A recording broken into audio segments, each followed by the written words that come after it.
Back. I'm running a few minutes late. I did not realize that it did not auto turn on. So the first 2 minutes that I've already been saying stuff, it hasn't shown up. So, hi!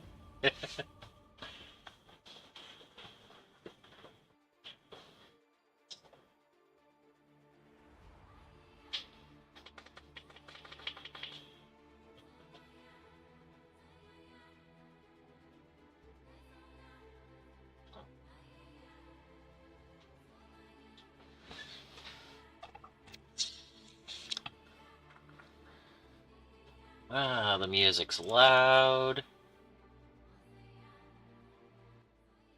There we go.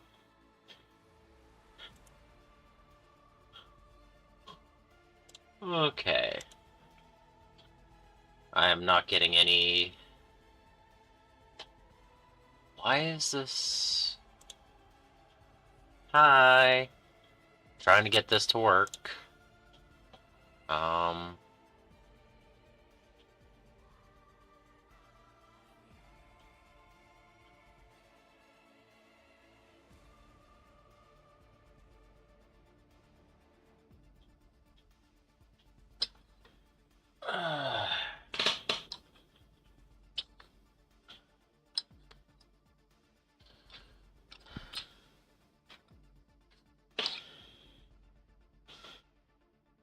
Okay. Is this going to actually show a stream today? Hey, okay.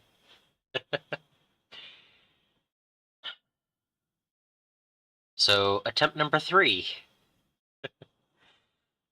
I hit start stream, and then I hit start stream, and then I had to hit go live. So, yay. I think it might work now. Although, it's still not working over here for some reason.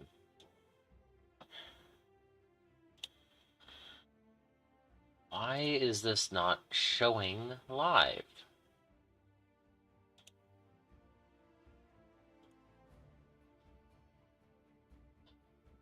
So, if anyone's watching, are you seeing this right? Or is it just not coming through today? Alright, now I'm getting my little, info thing. Okay. So yeah, this is a little bit of a hectic start again. That happens every now and then, I guess. But yeah, I have a unit of 10 pink horrors that are currently white. And so we need to make them pink.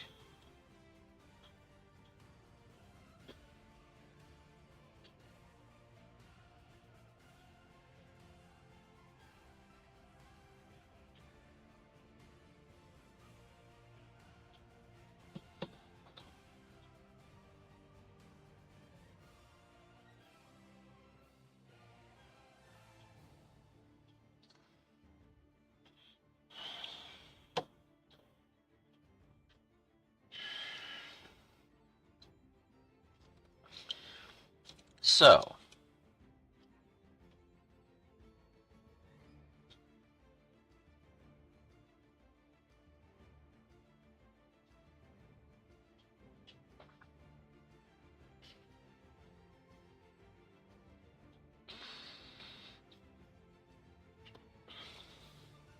I think I really like the way that the purple alchemy comes out on pink horrors.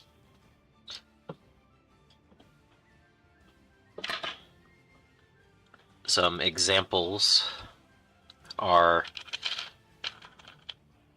the basing material I made for my Grey Knights. So I think that looks really good. Except instead of doing a silver metallic, I plan on using bronze. I think that'll look good alongside the pink. And then when they have their nails and beaks, I want to do Zealot Yellow. The tongues, I believe, will look cool if I do them in Hive Dweller Purple. The fire effect, I want to go with the Magic Blue.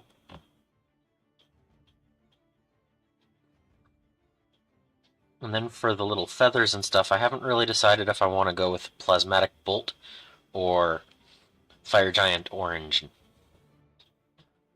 That's a ways away, so...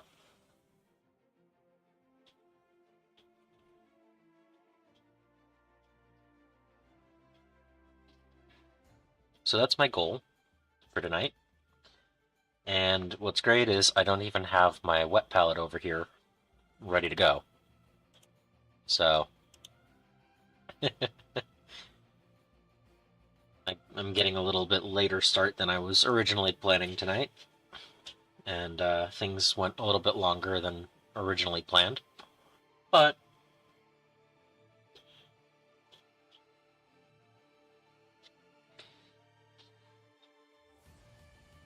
I should be able to get all that stuff together in a minute or two.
So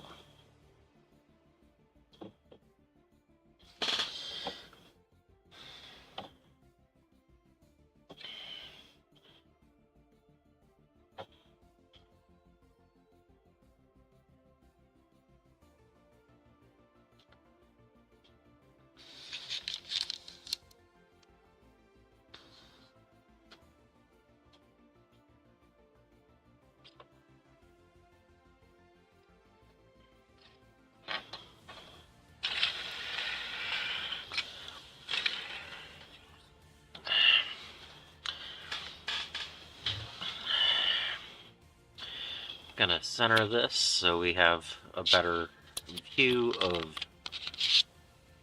the model.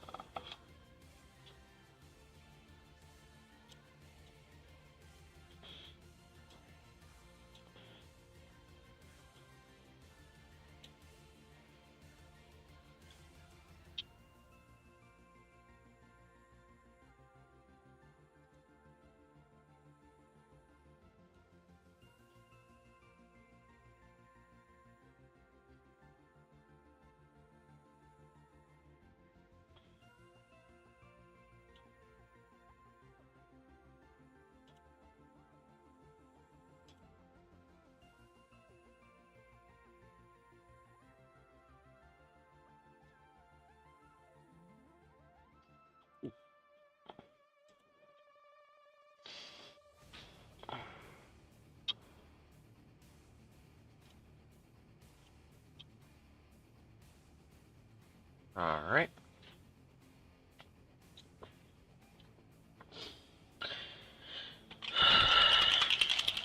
That should be okay.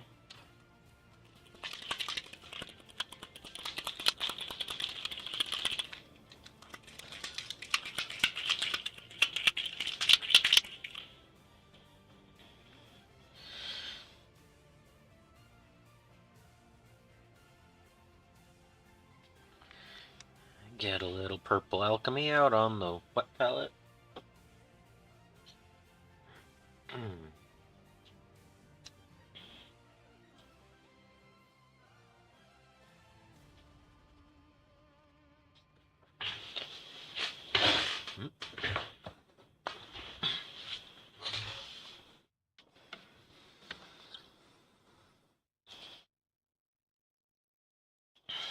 Okay.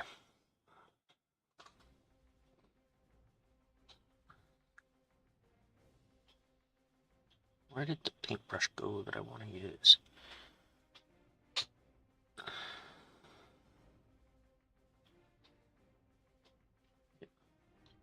That one looks good.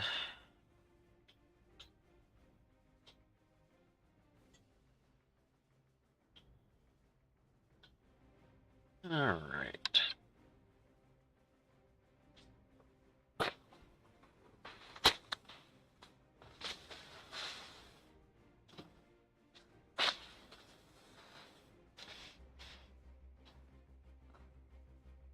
Okay, getting the paper towel ready.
Interesting. I thought that was within frame.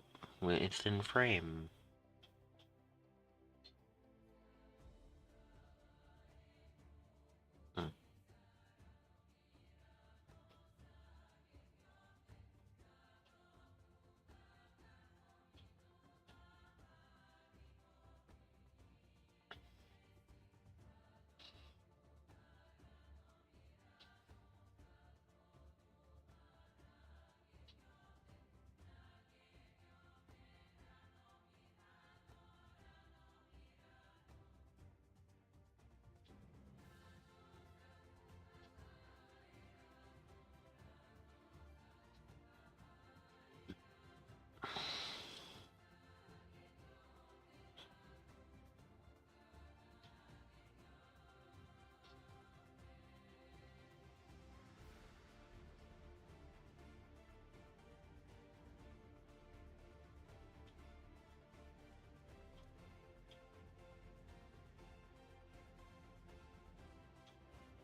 So I almost have half of the pink on this guy.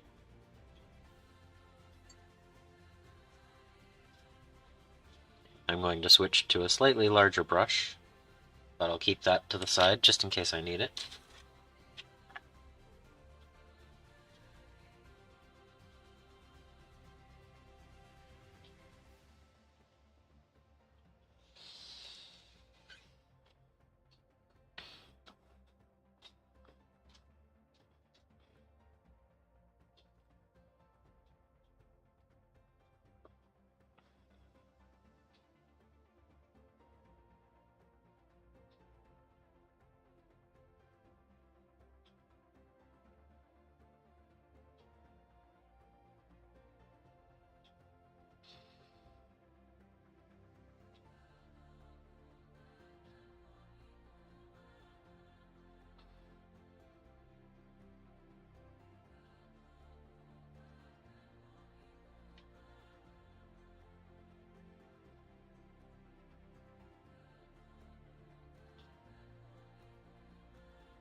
I'm actually going to move the camera down a little bit so you can see a little bit better.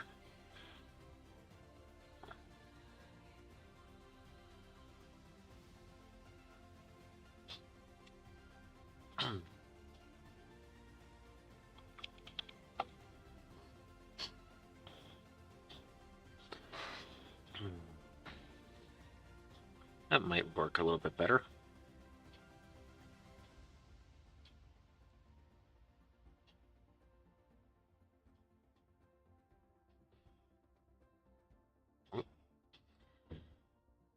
Yep.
Of course, I choose one that has 3 arms to start, right?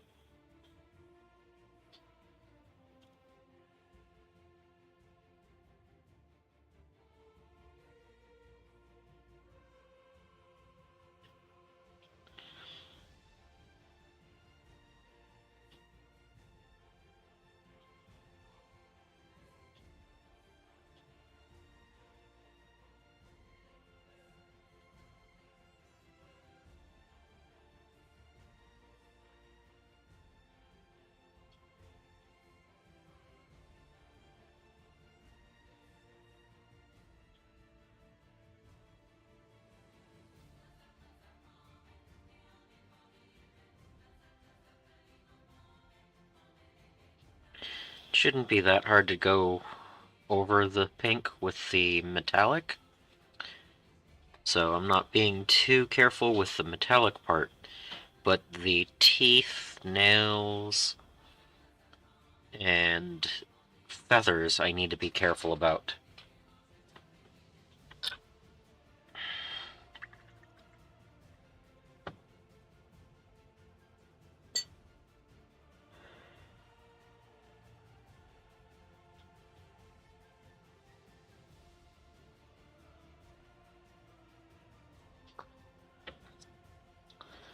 And then the horns will also be in the Zealot Yellow.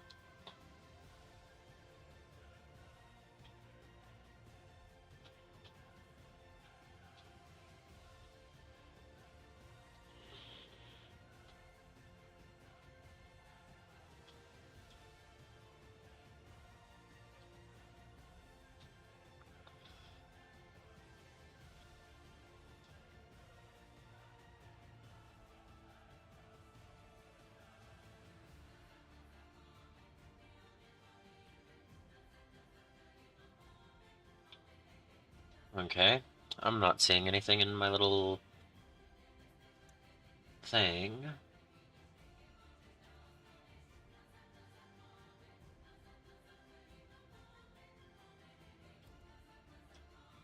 Why is it? I don't know.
Mhm.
think I'm actually going to go over the nails with something that's not a speed paint. That way I can just paint the hands now and get them later, because I'm going to have to repair the job anyway. The speed paint's going a little bit wider than I want. That way I can speed up right now and hit it later when I need it.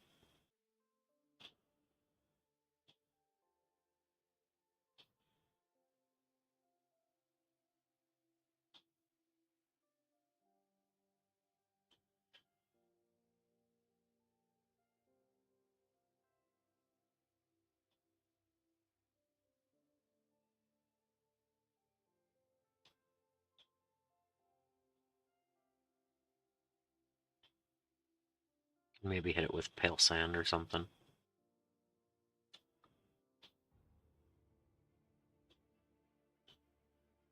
Oh, and I just hit a horn.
Two down.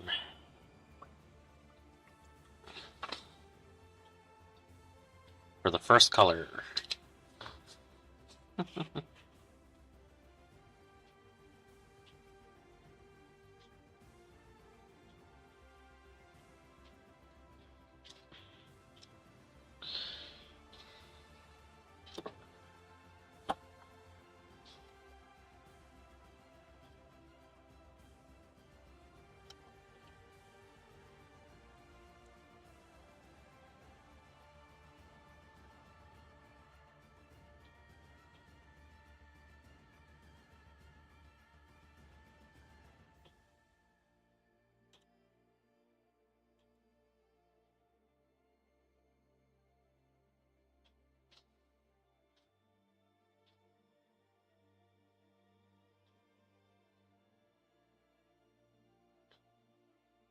Overall, purple alchemy goes down pretty good for a base color. Some nice definition. I will be right back, though. Need to get something from the other room.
Hey, MK. Yep, had to grab my water. I have my tea, but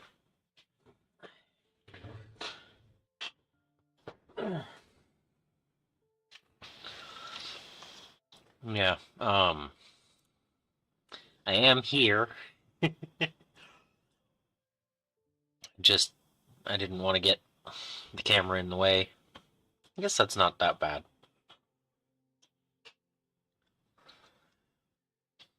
You can kind of see my light off in the background. It's not too bad though. All right. Yep. Had to get my tea. Well, my water. Gonna drink some tea.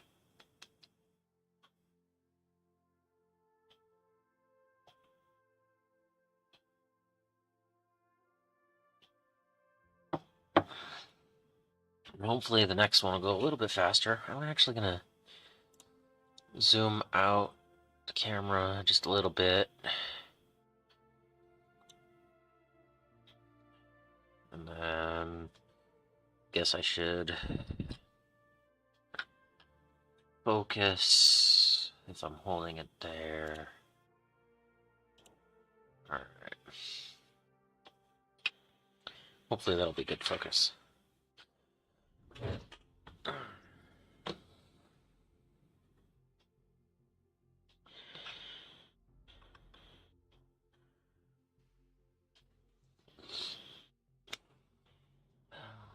Let's see.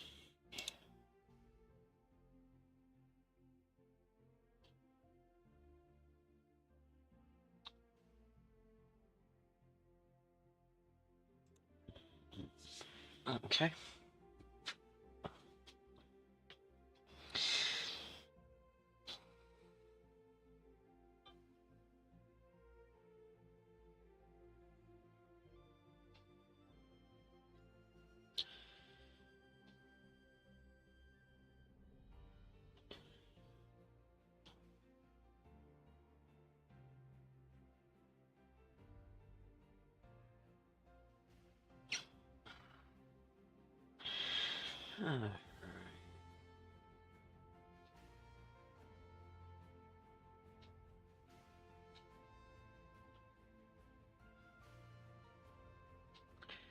I'll have to restart the playlist in a moment.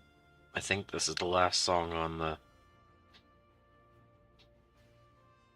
line, so.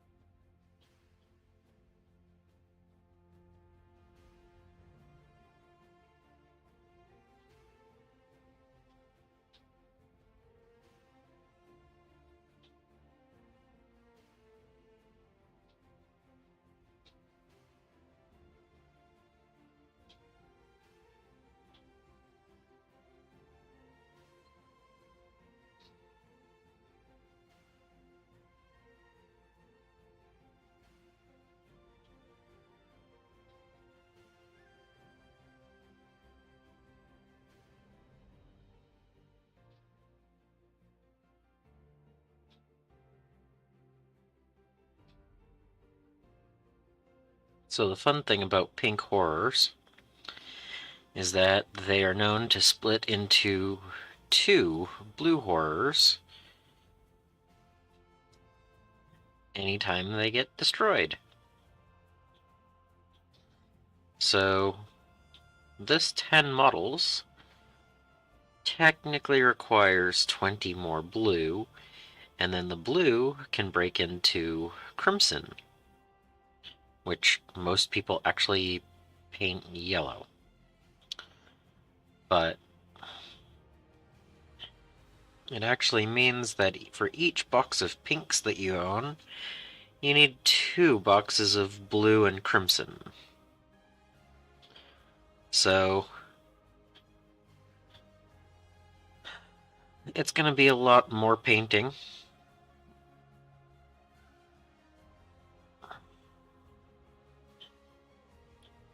When I eventually get them. But You can also run them suboptimally where they just explode, which just doesn't seem as cool. But this is actually only one of the 2 boxes of pink horrors I have, so I will technically need to get 80 more models for the collection because of these 20.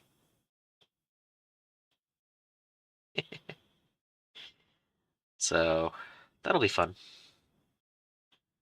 Always another reason to get more models in the collection. Oh, there's the music. Okay.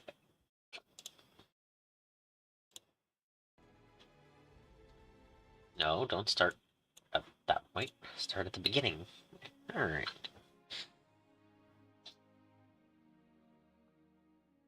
But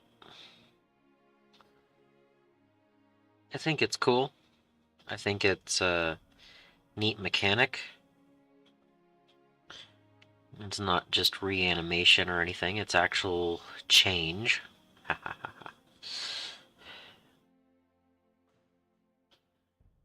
As they're splitting. So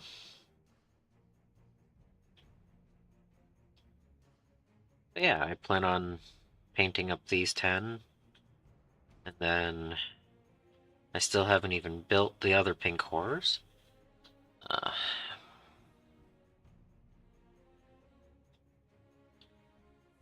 and eventually I'll need to get and build and paint the blue and crimson horrors for it.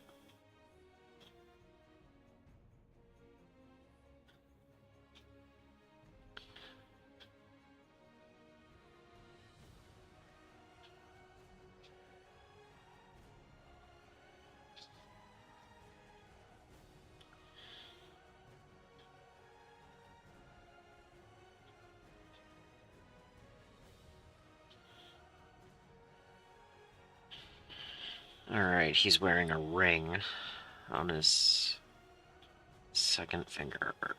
Okay.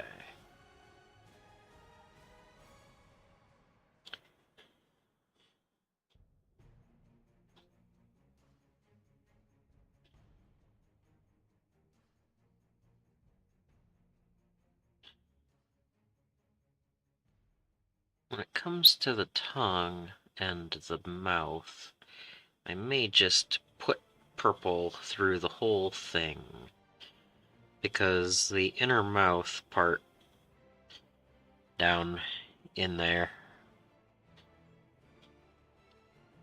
I don't know, I think that'll be fine. It's so inward. I don't know. You're only going to see it if you're front on anyway, so... And with the teeth being a different color, I don't think it's going to make... I don't think I need to do too much detail work on it.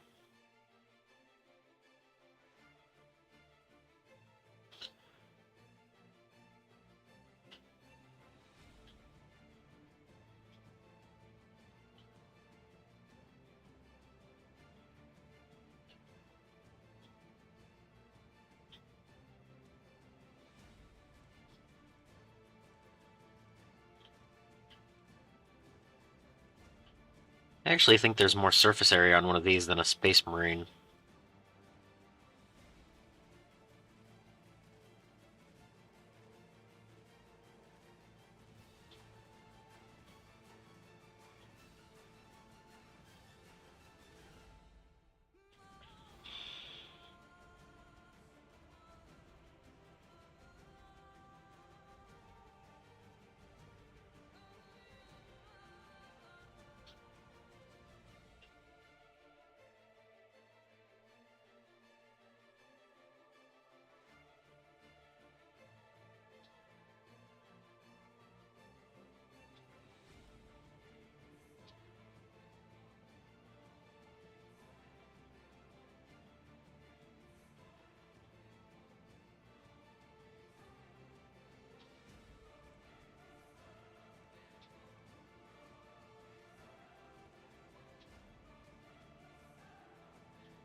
Alright. 3 of the initial base color go down.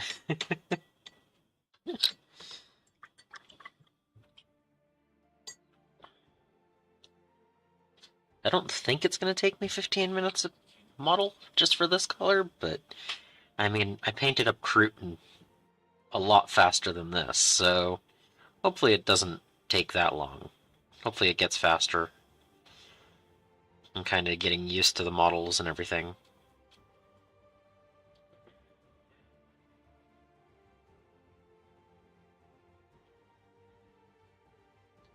Getting into the paint groove and everything.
Okay.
So, played another game of 40k yesterday. Played the Necrons with the Canoptic Court. I'm not really sure if I love Scorpec Destroyers. They're decent, but they seem to die just a little bit too fast. 2 games against Tyranids so far with them, and both times they can just get destroyed before I even get into combat with them.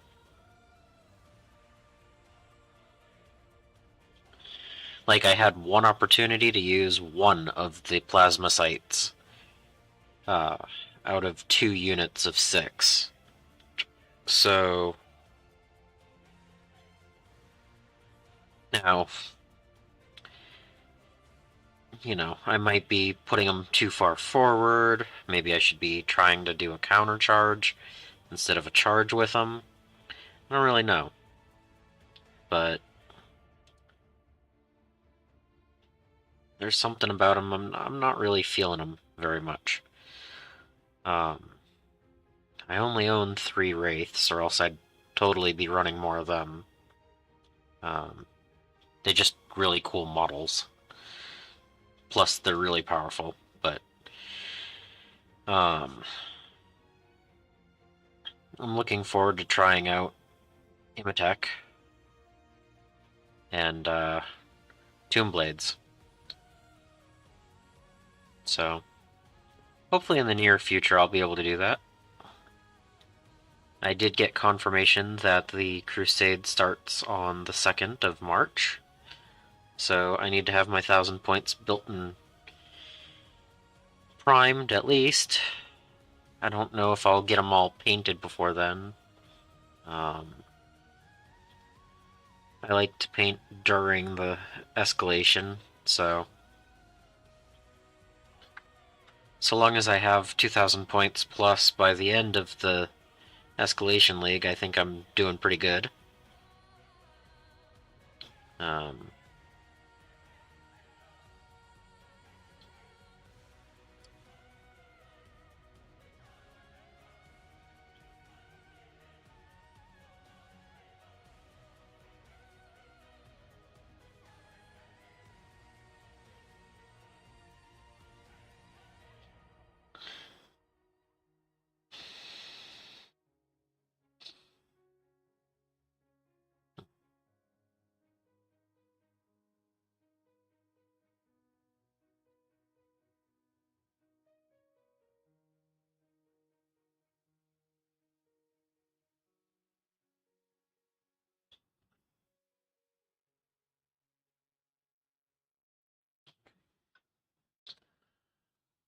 that one didn't take me quite as long. That was, what, 8 minutes?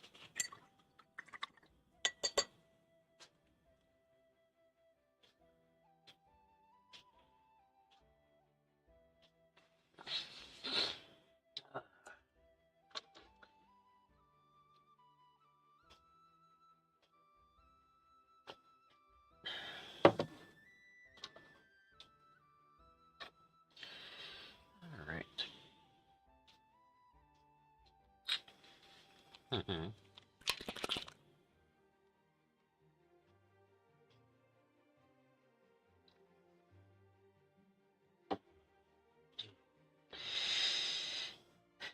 More paint on the palette.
Sometimes I wonder about the camera being right here. It's like,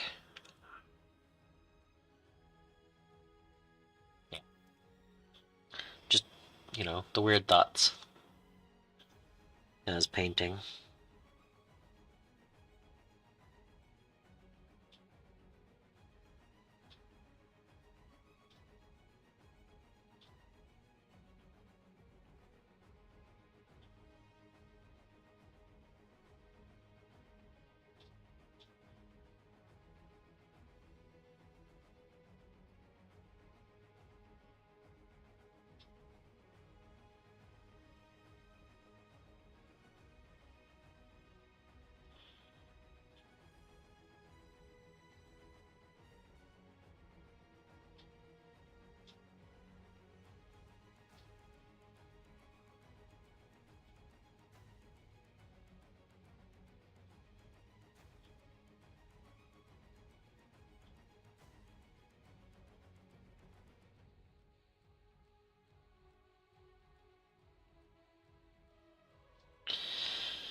Hmm.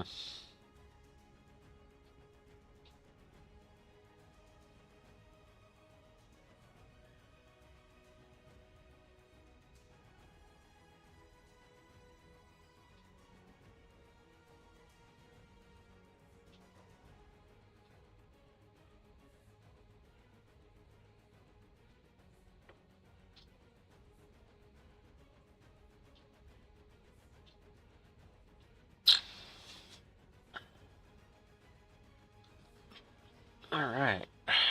Ready for another one.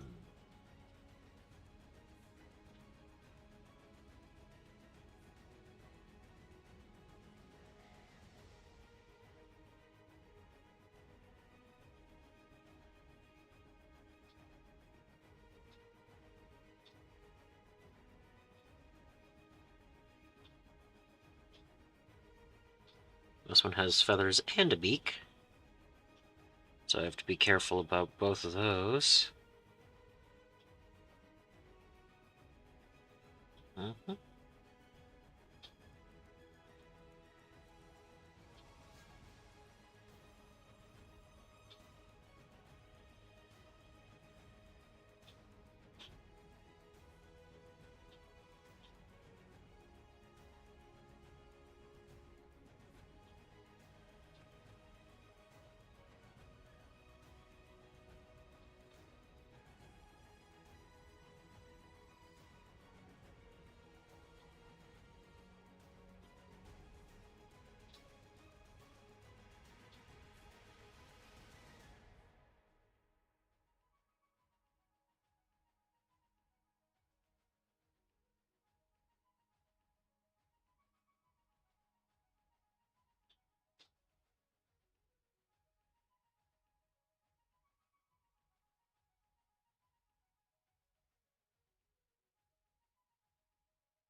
Hello!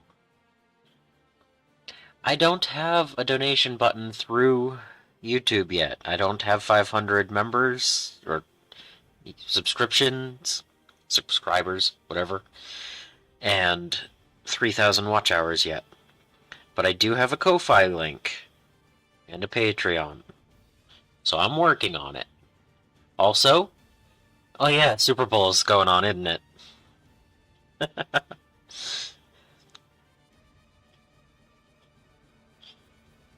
I guess that is a thing, isn't it? Super Bowl.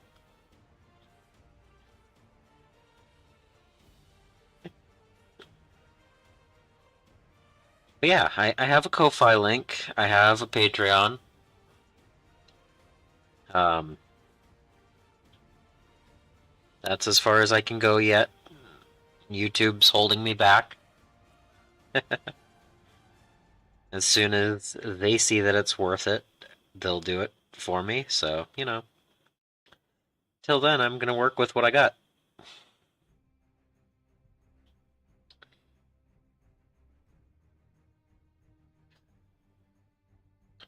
I have to say, though, at least I've gotten better lighting, so colors actually show up on the screen properly.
Okay.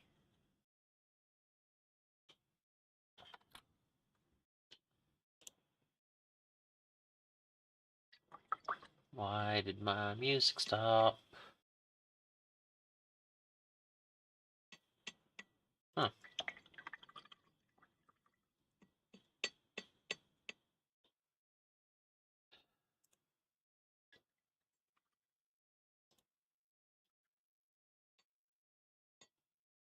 I'm showing I'm still going.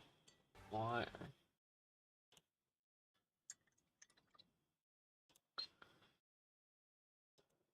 I don't get it. Why did that just stop?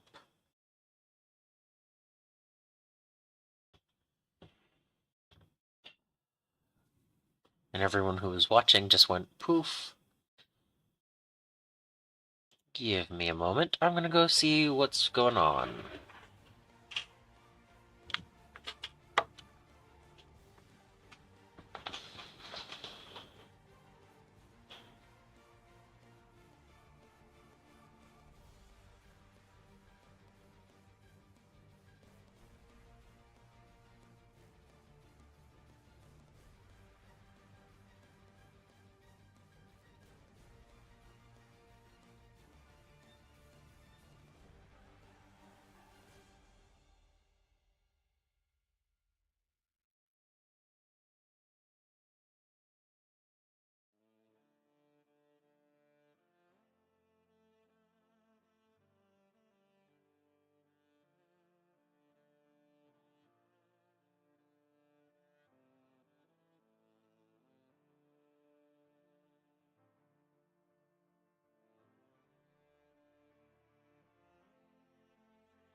Yeah, I can't tell.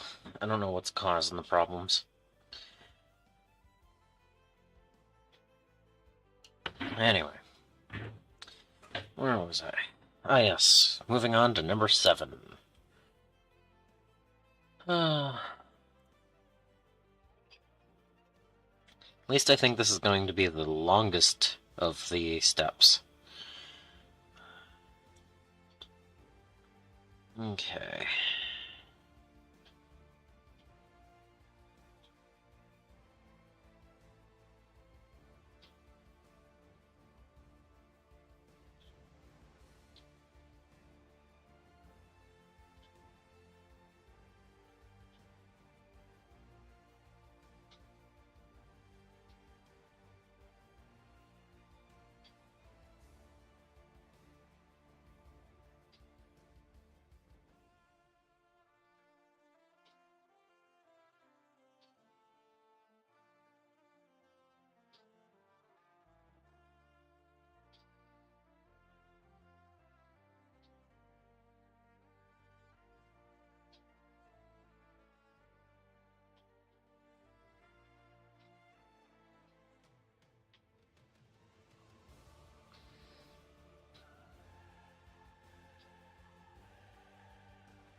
This is more watered down than the previous. I guess I didn't dry the brush off before I put it in the paint. That's fun.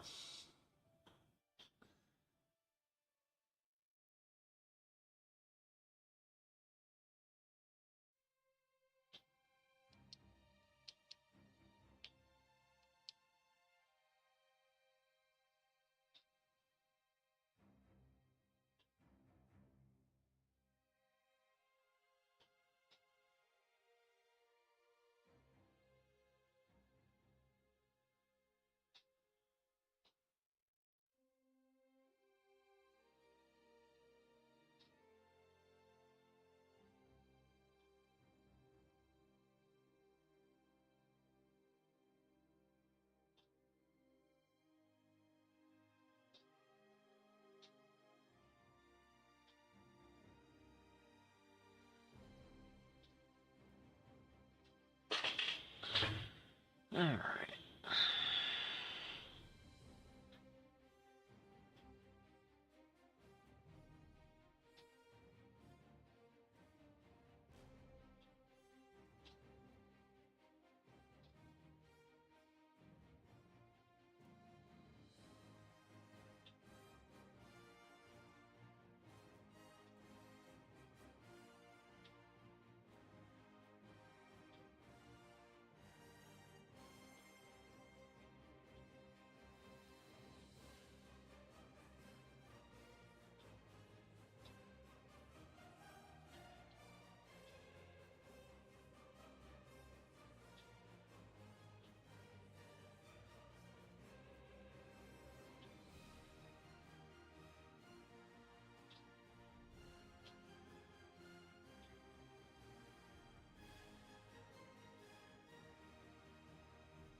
Okay.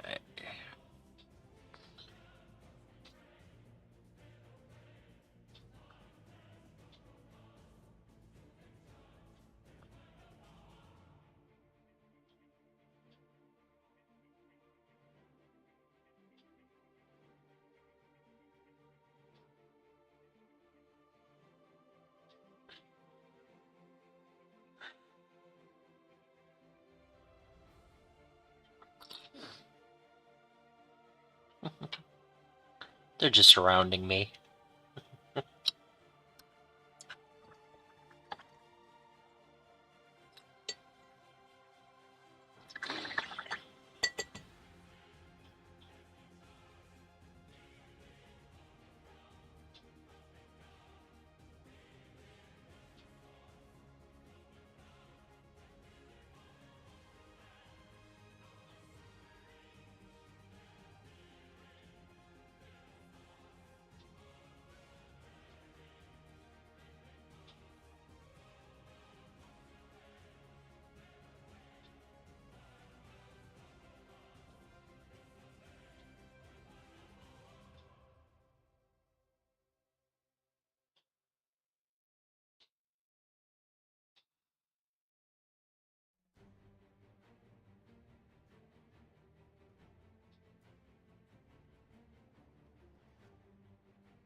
I don't know what any of this is supposed to be.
Yeah.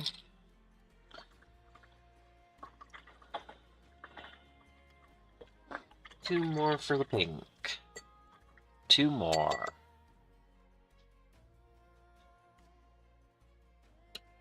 And it's already been almost an hour and a half. Yay.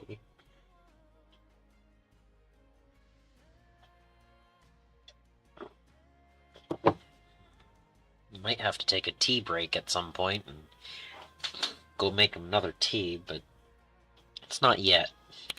I'm not quite there yet. Alright, so these 8 are going to go over here. Well, that one's going to go up here. That's one of the 3 that I'll wait before going and adding more colors. So I'll get these 2 painted, put these over there, and then I'll start the second color on these ones while those ones dry.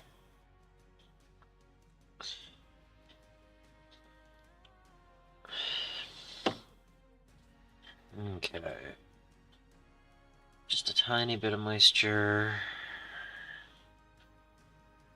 He's got flames.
I don't know how old these sculpts are, but they're really cool looking.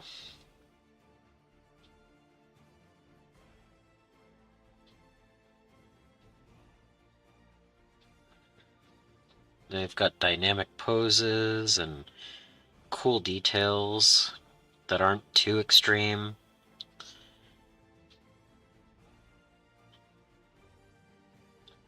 It's just the different angles that you have to hit it to actually get paint all over it. It's just all over the place.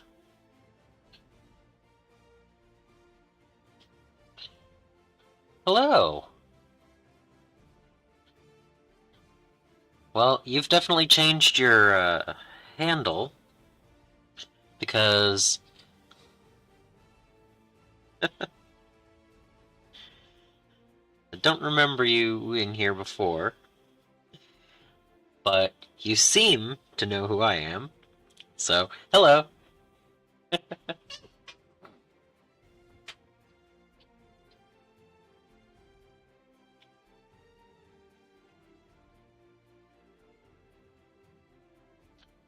I mean, Chevy Silverado, are you,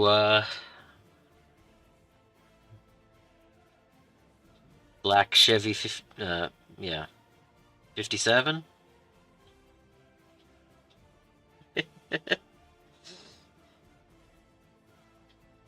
I remember.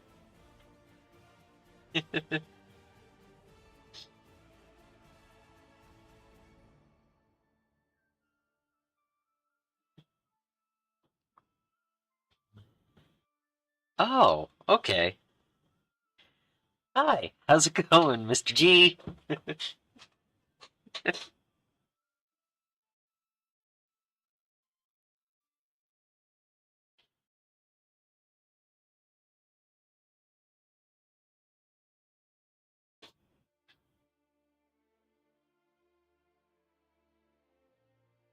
Life been treating you okay?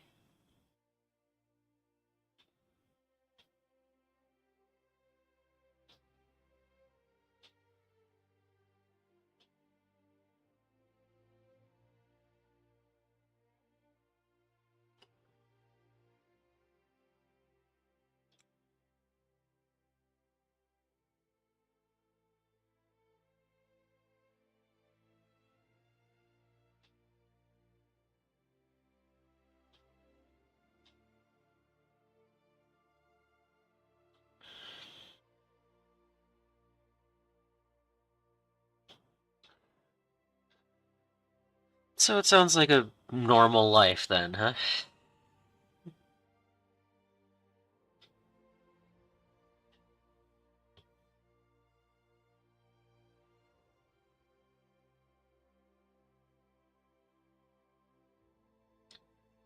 Yeah, I hear there's a big sports ball thing going on right now, but I'm in here just painting up some models.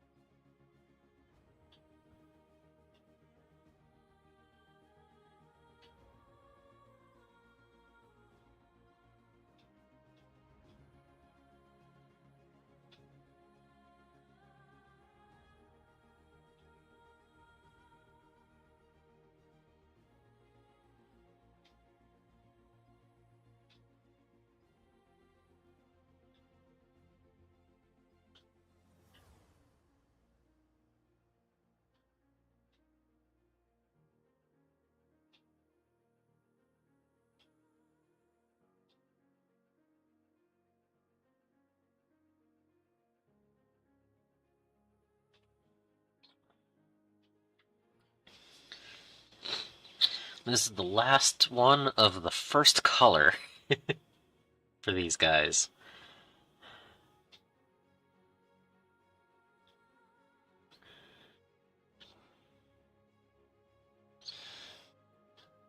I don't think they're going to take as long for each of the other colors, but I don't know exactly how long this stream will be. It's going to be at least another hour or two. So, if you're just looking to hang out, sit back, relax, listen to the music.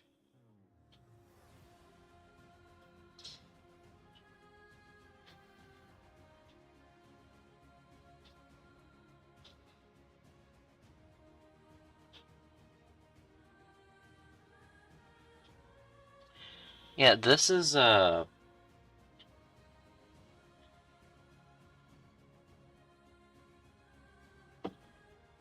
Purple Alchemy. It's a nice speed paint. I really like it. I wasn't sure about it at first when I did the oh, what was it? The pig. When I painted the pig from Bones, the night when I originally opened the speed paints and tried them out. Has that really been almost a year? Wow. But I was like, you know what? That's going to be an amazing color for Pink Horrors.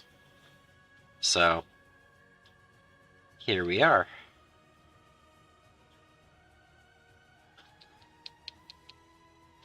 It does remind me a little bit of bacon or something. Oh, a car model. Yeah, that too. It's not quite red, it's not quite pink.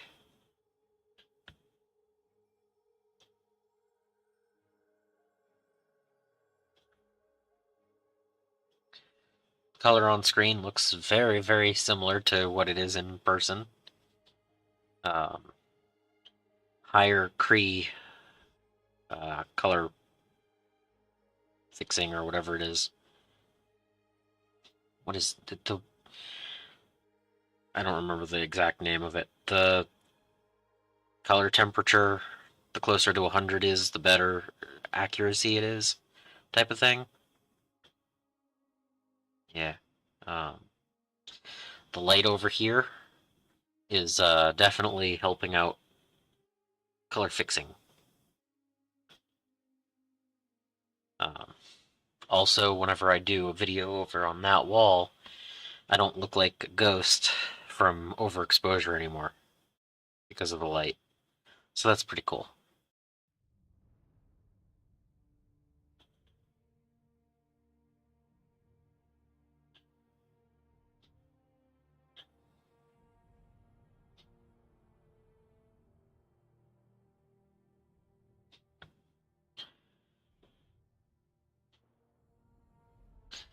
But yeah, I do wonder, what would this look like on a car? I mean, speed paints don't really cover flat surfaces as well. They do better for creases and everything, but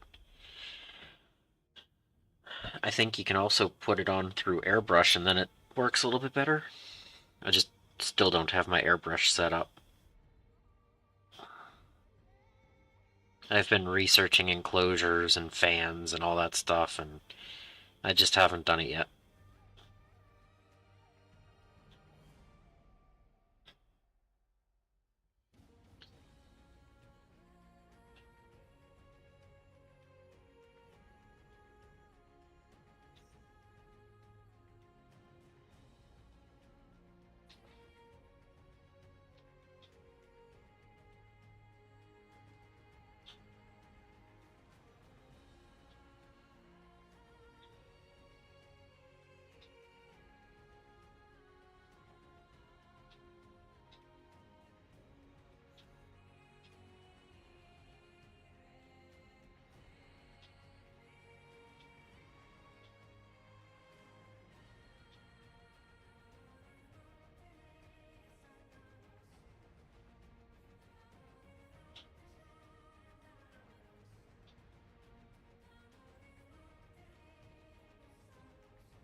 Alright, almost done with this color.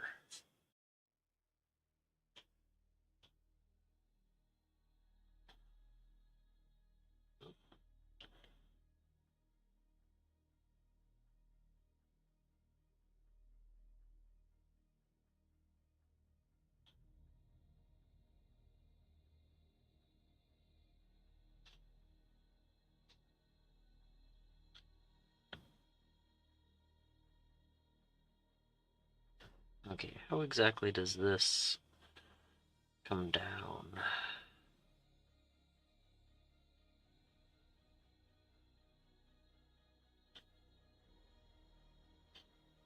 That's definitely flash. And it comes down like that. Okay.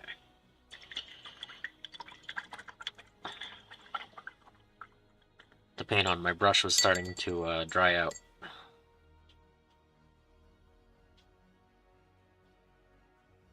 Okay.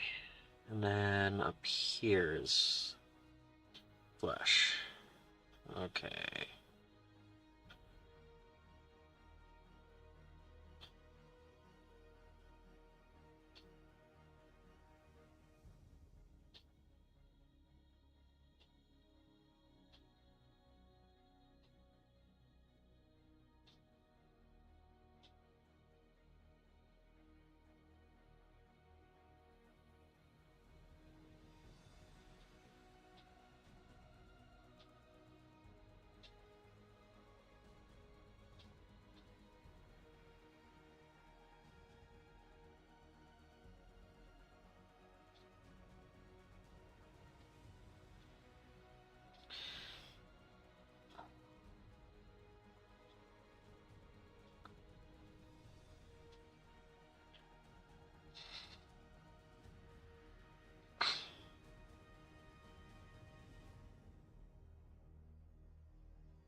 Okay.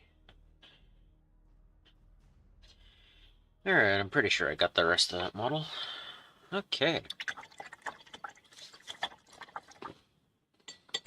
Thank you. It's Purple Alchemy. It's a really nice, darker, almost flamingo. I don't know, darker than flamingo pink.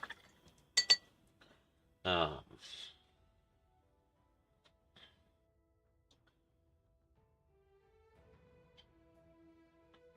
so, yeah. It's got a nice little. Let me see if I can focus that a little bit. I should be able to get a little bit closer and hit focus. So yeah, it's got. Speed paints are pretty cool. They go into the crevices and darken them, but leave the surface color too. So you get kind of a three-color look to it, even though it's just one paint layer.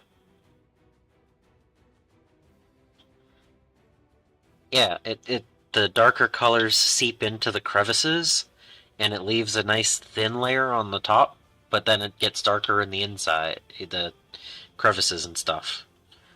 So like when you have good muscle sculpts and everything, it goes in there. It's pretty cool.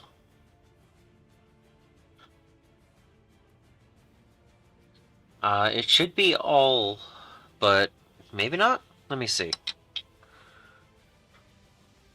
Oh.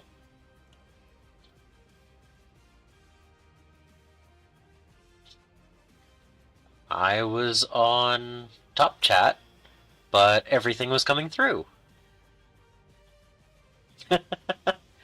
So that's interesting. Um, but yeah, I really like how the speed paints do the multiple layers all at once. It makes it a lot faster. I mean, it's speed paint. So, but yeah, um, that was Purple Alchemy. Will it focus? There we go. So you can see it has like the brighter, the middle, and the dark tone all in itself. So, and the next color I was planning to do, I wasn't sure if I should do the flames next. There aren't very many of them, but there are a few. Or I should do all of the purple tongues and my mouth areas. I need to do that before I do the yellow teeth and everything. Or I could do the metallic.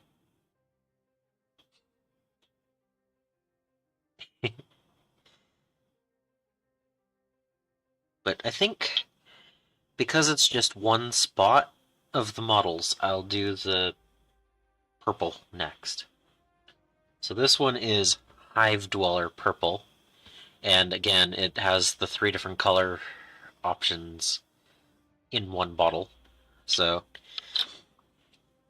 this is going to be the tongue and inner part of the mouth, because you can kind of see up into it if you're holding it just the right way. Maybe it'll focus. Come on. Anyway, you can see kind of into its mouth, but if I just do the tongue and inside the purple, should add a little bit of splash of color there without being too overpowering. Um,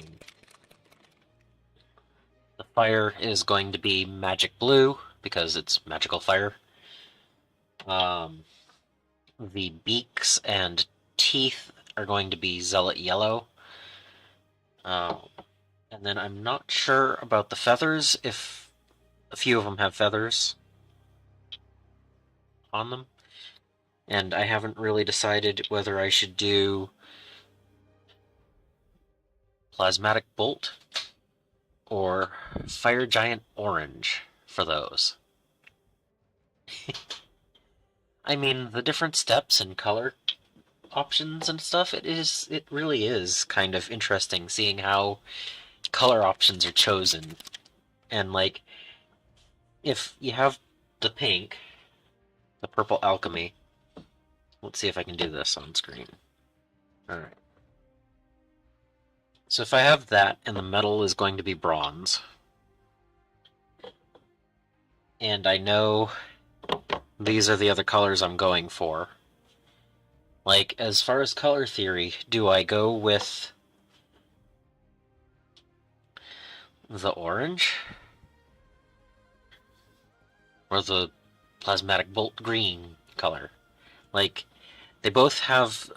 they're about a step away from the color temperature that I've chosen. So, I mean, there's a lot of studying that people do for this type of topic. You know, what colors go well together, color theory. So, I find it interesting, and I might not be doing this professionally, you know, for a company or something, but it's interesting to see how the color theory of, okay, so if I add a purple to this pink, what does it look like? You know, it's pretty cool. I like that it's something that pretty much anyone can do. Um, it doesn't cost a whole lot to get into this.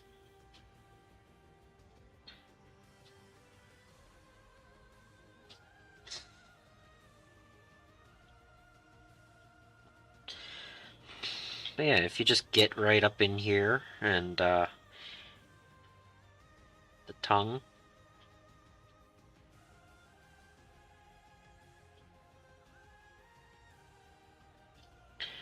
I don't want to hit the teeth any more than I need to get them in there.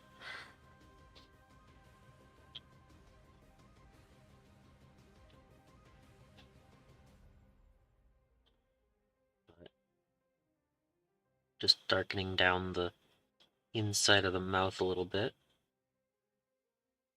While I'm at it.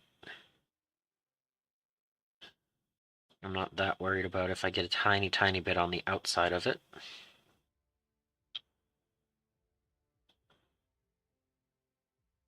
And one thing is this paint does leave a little bit more of a glossy effect than some of the other paints I use. But yeah, it adds a little bit to it without being too overpowering with the purple.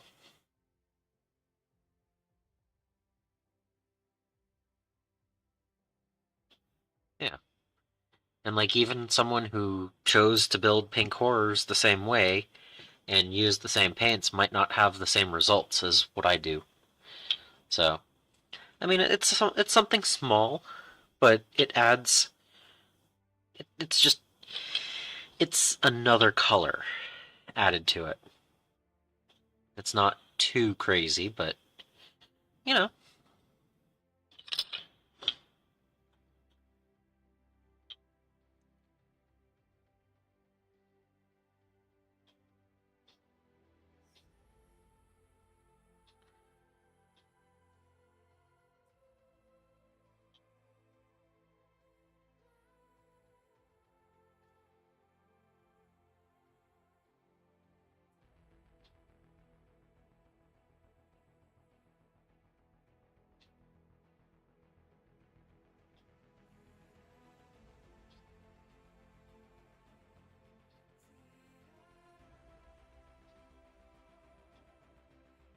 yeah.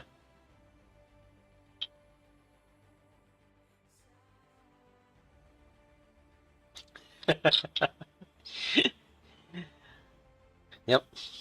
And I'm so good I'll even get paint on me sometimes, you know?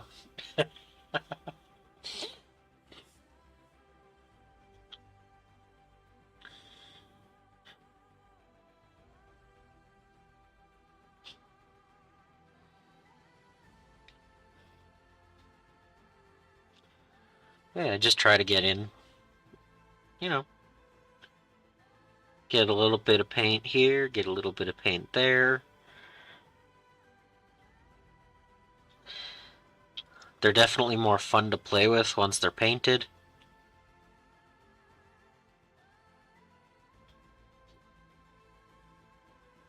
If you go to a tournament, they're actually worth 10 points more in the game if you have them painted. Or you're not even allowed to, depending on the tournament.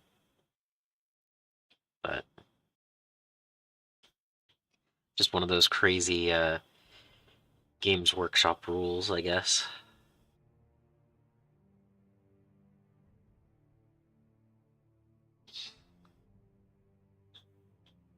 But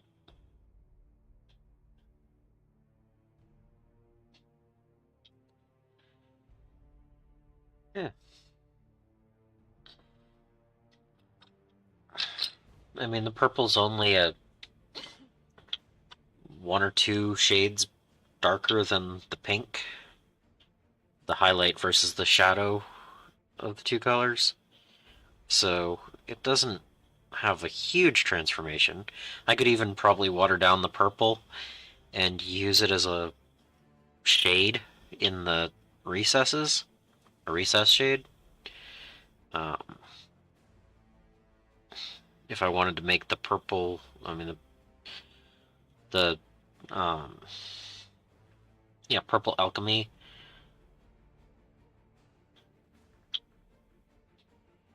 Um, yeah, red might have worked too. Um, Again, I think overall the color temperature of the models is fairly I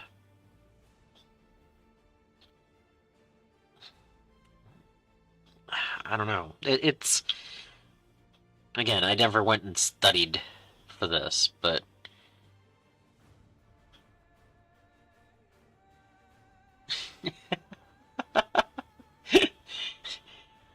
yeah, except that I'm doing Hive Dweller purple. It's not black.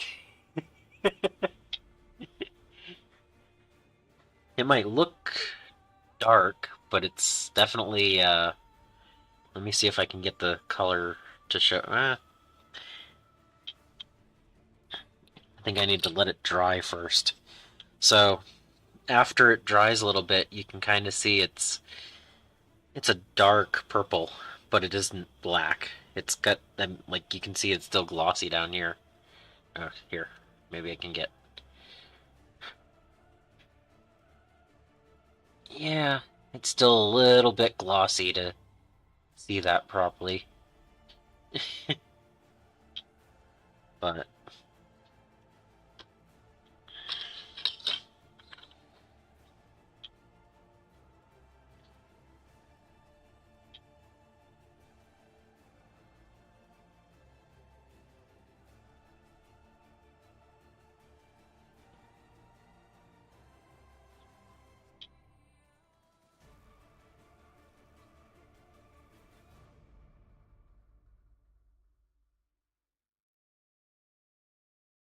it might show.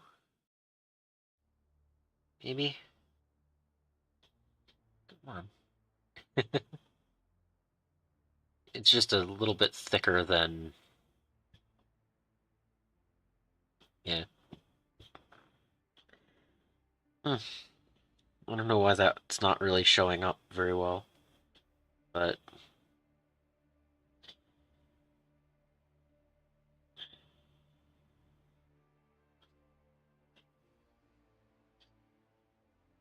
okay. But yeah, if I'm still not really sure which of those two colors I'm gonna do the feathers, so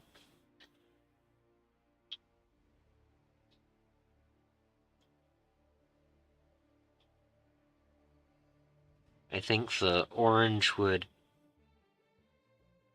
keep the colors a little bit closer together, whereas the green would be another step away because I have the pinks and the purples and the blue and the yellow.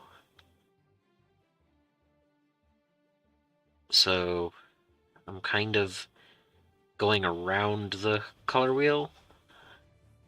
I'm not really sure. I mean, there are only a few feathers, so I don't really think I need to do an assortment, but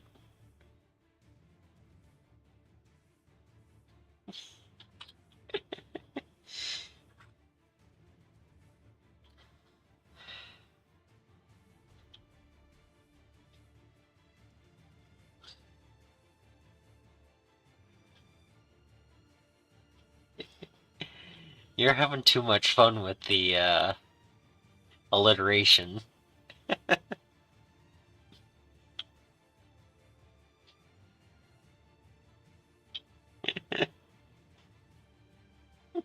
Nothing wrong with it. I like it.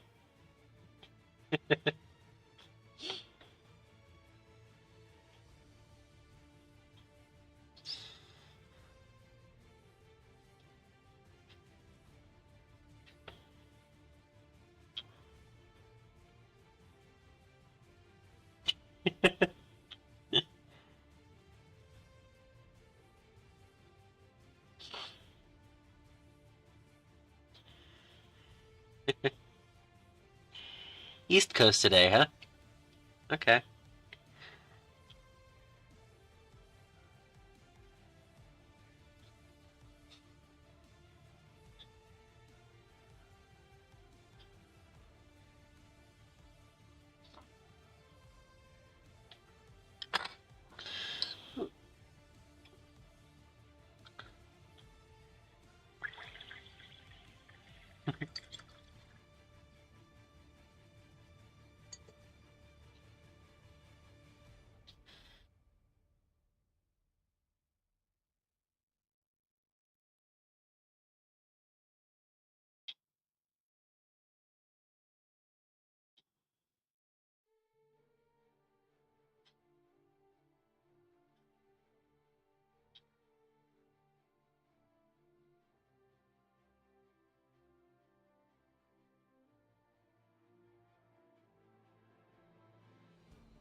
Ouch.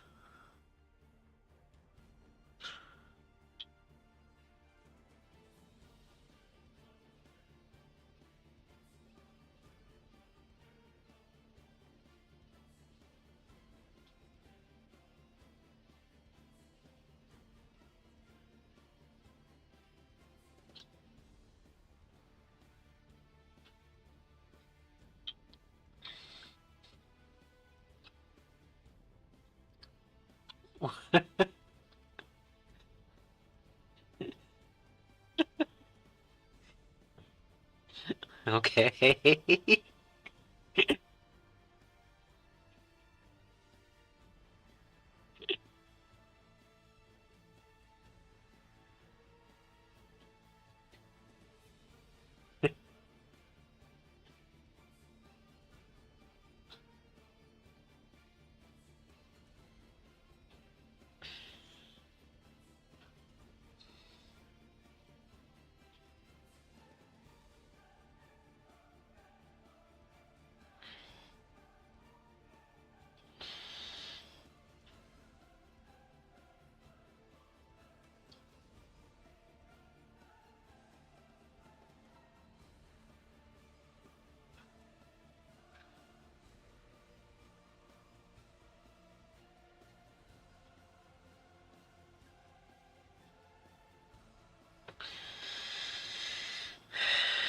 This guy has two tongues.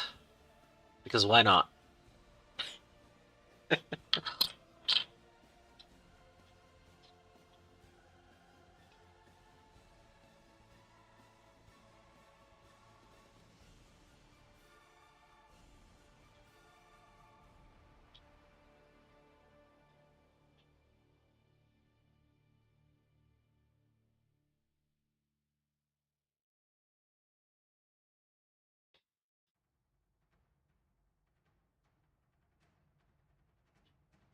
Is it autofocusing too much, or...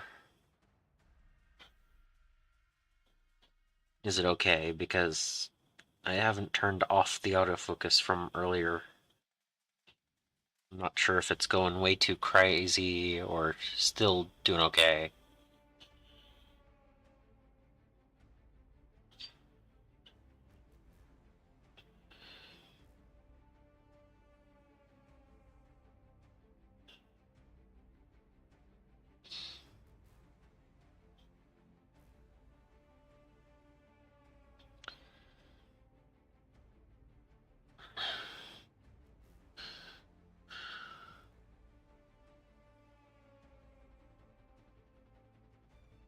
It's interesting.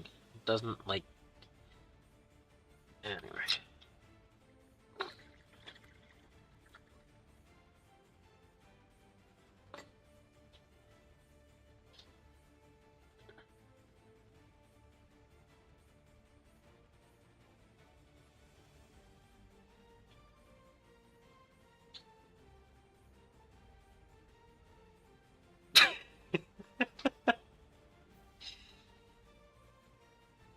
Mr. UG, you're having so much fun tonight.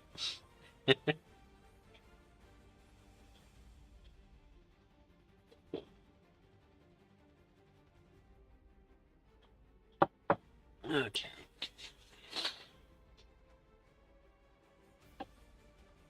Zoomed in and none of them were in focus. That's great.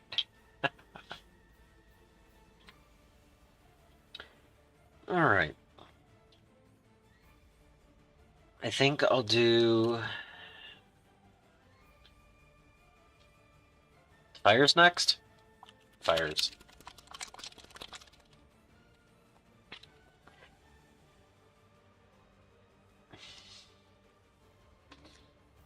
Okay.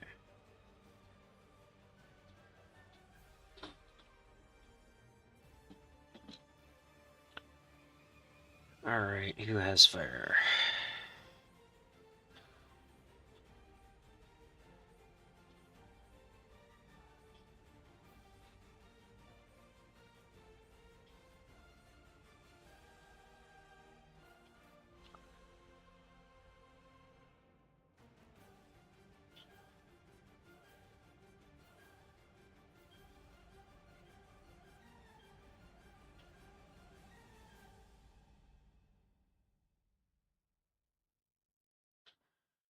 For the blue horrors, I plan on doing blue flesh, because blue horrors, and then I'll do the purple alchemy as the fire color. No, actually, I'll do yellow fire, and then on the crimson horrors, I will do the pink color, so that each one has the next color shift over. I think that might work. Yeah. Making color decisions when I've got, I don't even have those models yet. But since they go together as a unit, it makes sense to have a cohesive color option, right? That's also fire.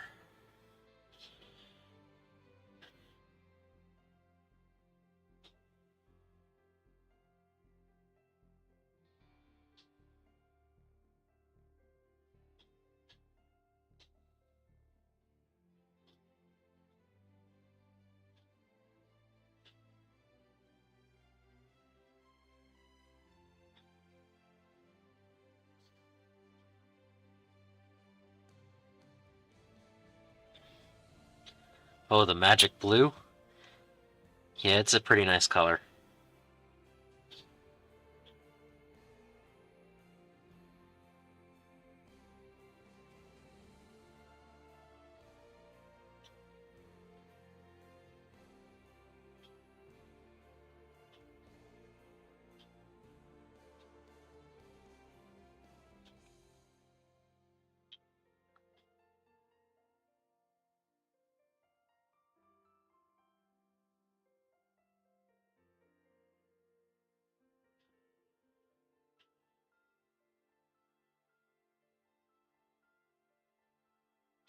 This blue is the reason why I'm thinking about the plasmatic bolt instead of the fire orange for the feathers. It already has this, so...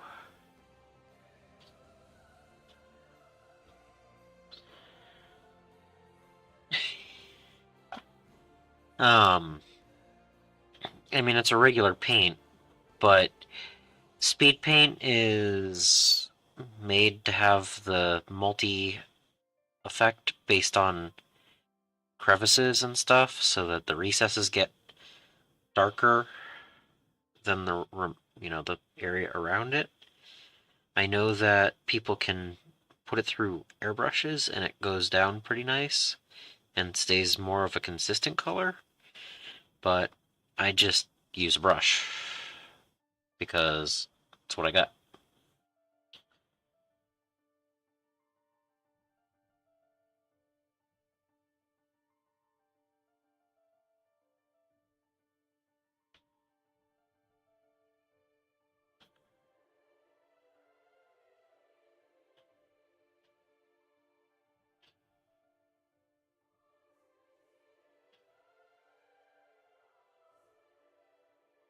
So it wouldn't really work as well over flat surfaces.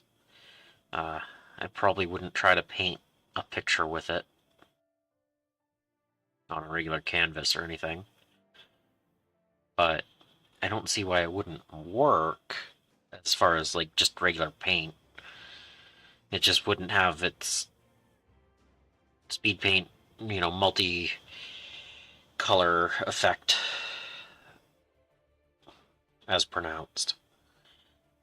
Like, just in 2 or 3 minutes, you can already see that there's highlights and darker recesses. So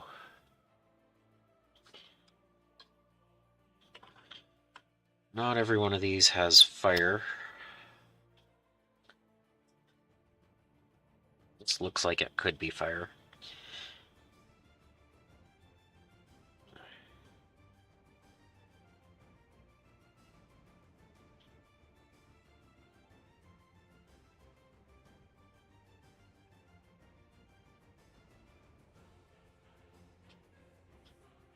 Now that it's blue, it is fire, right?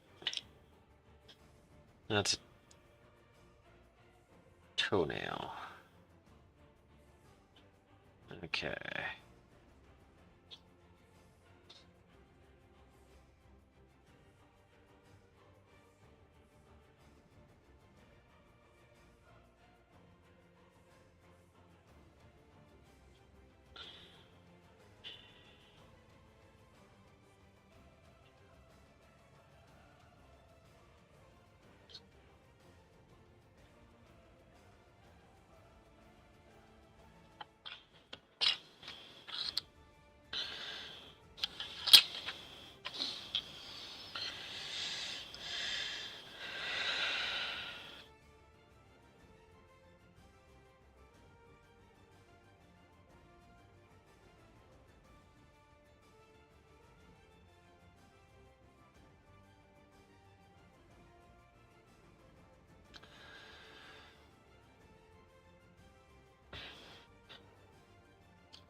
But yeah, I like mixing up the different types of paint I have and use.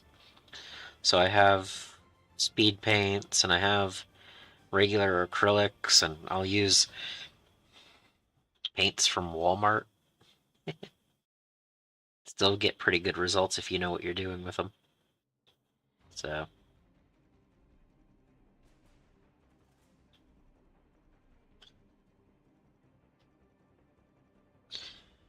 yeah, just a little bit of fire effect on that one. Um, let's see. This one just has a lot of metal. Okay. Let's see, feathers, fire, okay.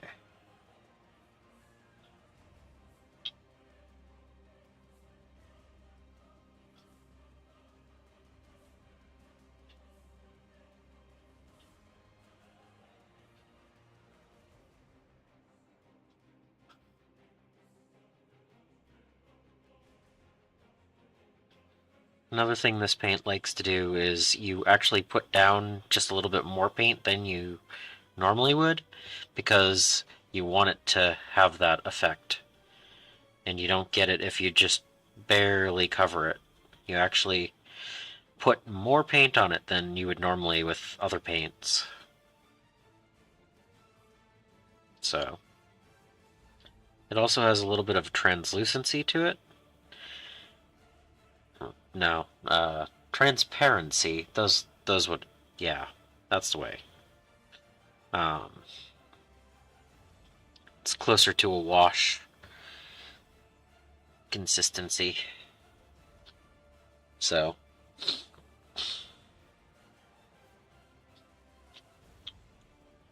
you can do zenithal shading and, well, zenithal highlighting, nadiral shading, you know, stuff like that, and get pretty cool results beyond just the different um, highlight, low light type stuff that the paint does. So you can get a couple of different cool results for it.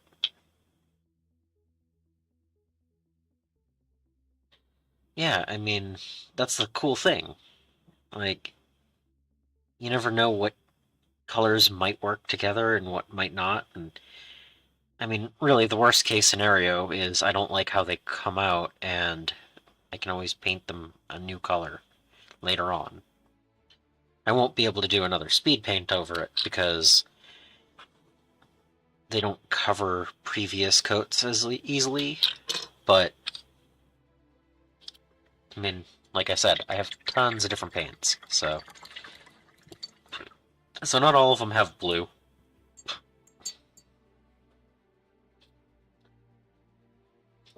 I'm actually going to go with the plasmatic bolt.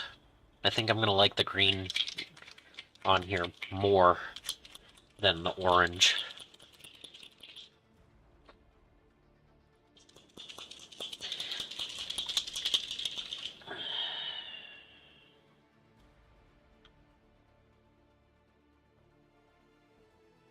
I know the metallic is going to take longer to do because they all have some and it's really small detailed stuff. Like down here and up here.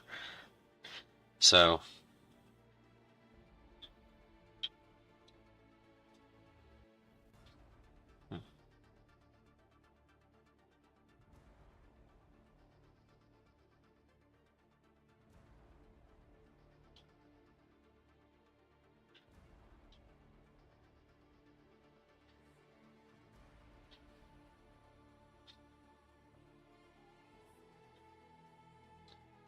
yeah, I think the orange would be too bright and counter some of the other colors, whereas this one, I think, adds another color without overpowering any of the others.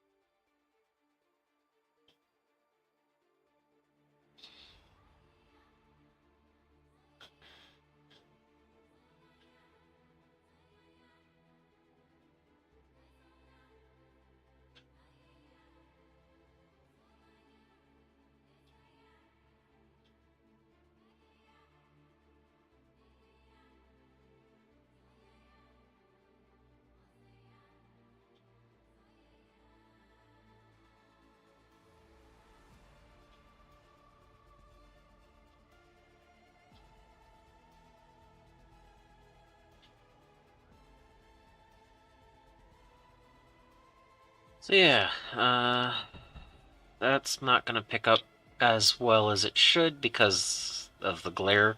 It's still wet, but it doesn't pull too much focus away from the other colors. Maybe there. Yeah. There's still too much glint from the light because it's wet, but it's more of a hint of a color instead of a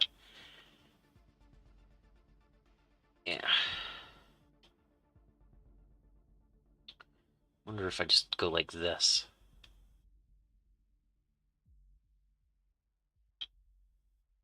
Might look okay. Anyway.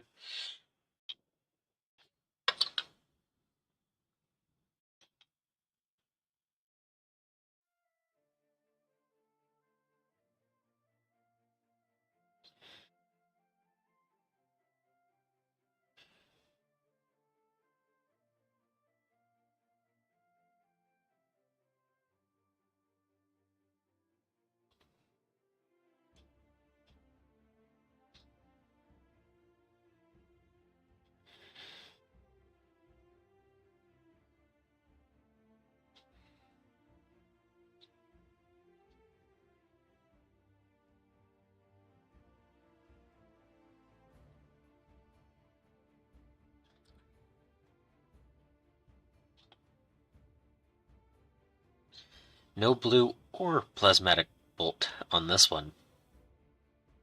Poor guy, huh?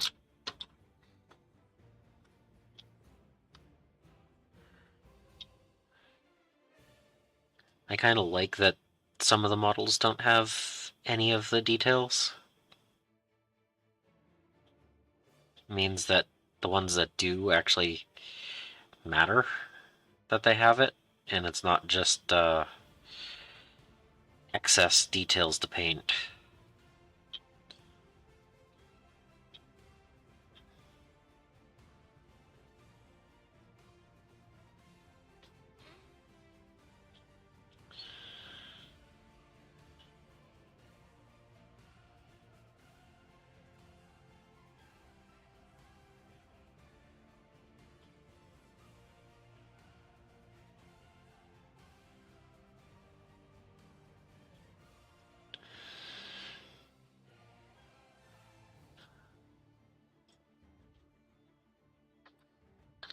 Alright, I'm putting those over to the side and you can't even see them.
Another reason I'm waiting until the end to do the metallic. Once I have metal flakes in my water, I'd want to change it, and yeah, that takes time. But if I wait until the end, I can do it after the stream. So, yeah.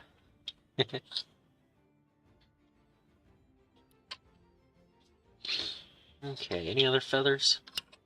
Think I got all the feathers?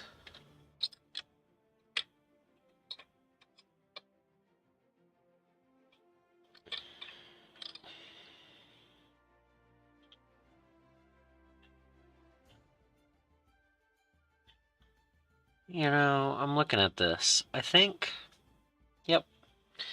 So, this horn has scales on it.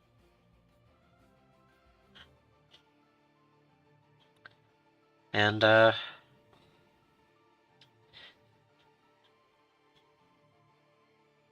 it's now Plasmatic Bolt.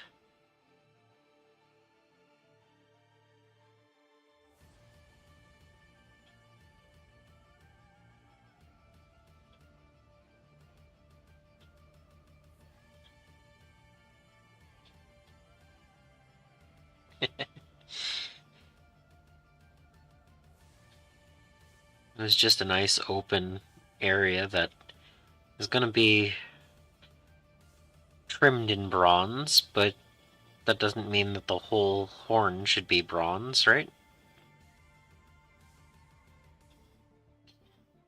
Let's just add a little bit of color to it.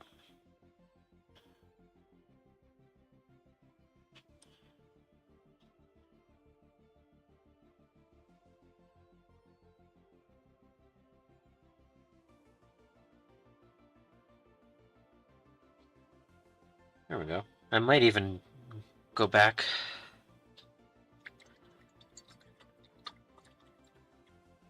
I don't know.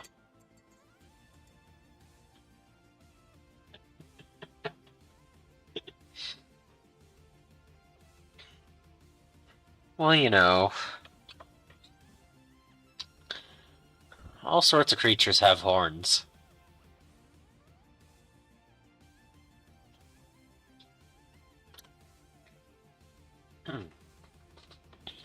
So this is another thing I like while I'm painting models like this, and I'm like, hey, you know, I don't have that, like, this is all gonna be bronze, technically.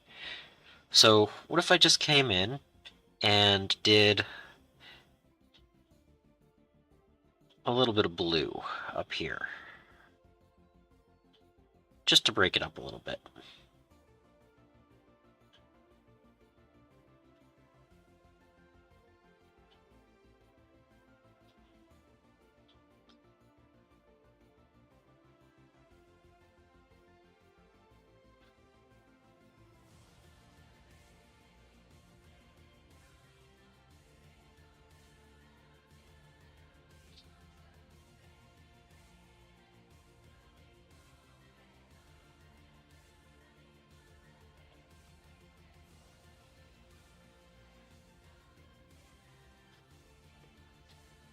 It's a little bit more detail, right?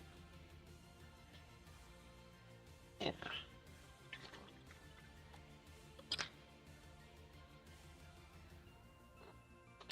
Okay. I think it's time for the yellow.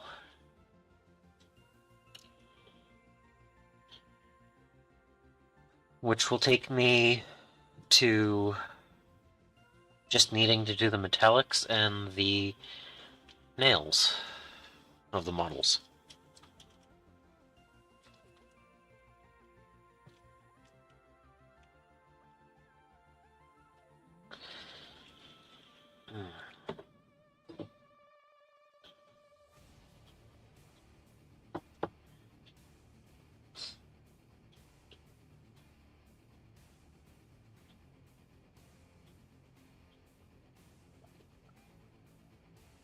I got a little thirsty.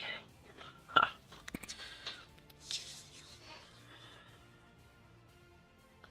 Alright. So I know it looks really bright yellow, but what about silver?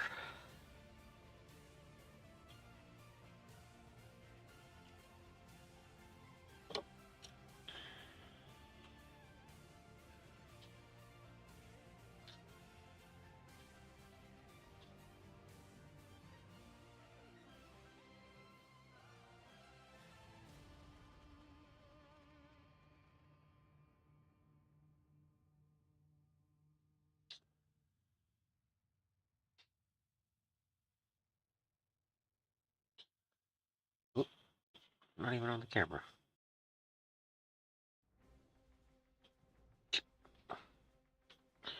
It's that guy. Okay.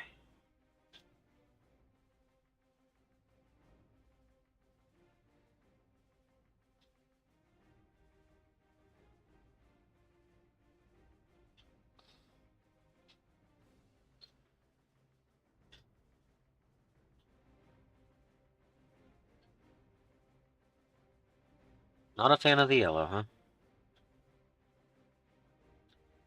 I'm not gonna do a bunch of silver beaks.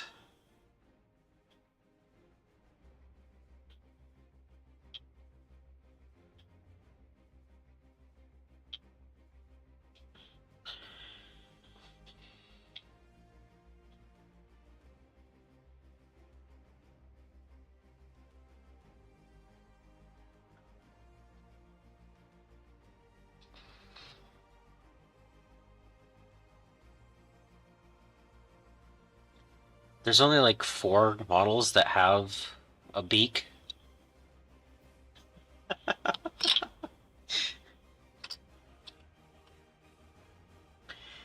I've been planning to do the beaks yellow the whole time. So,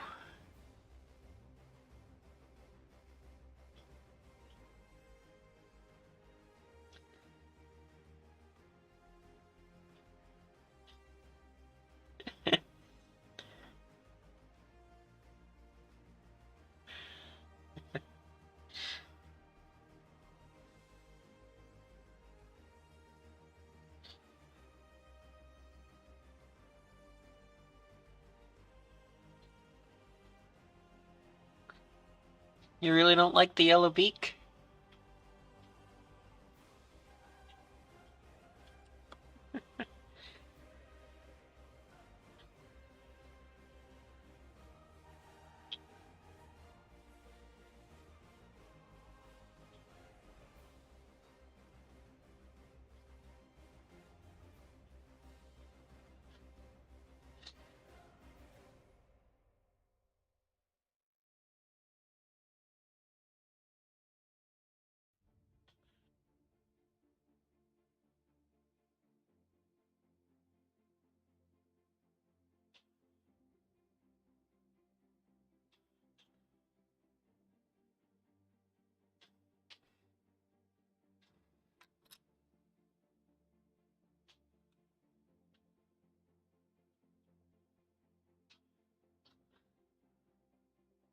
Well, it's possible that I can make it a little bit um, less vibrant after it dries. I can go over it with Sand Golem, one of my other colors.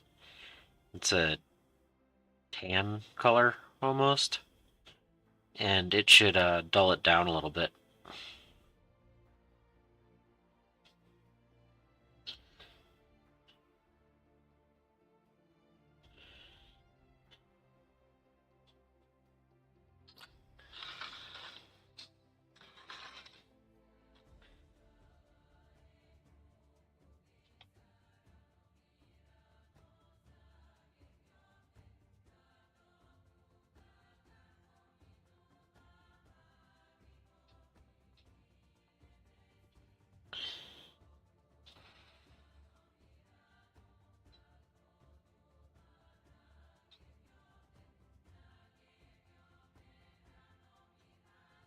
So,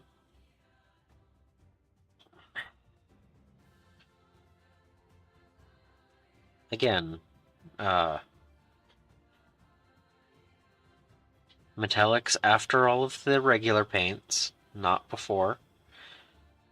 And I can paint over a speed paint, but I can't fix a speed paint back over something else.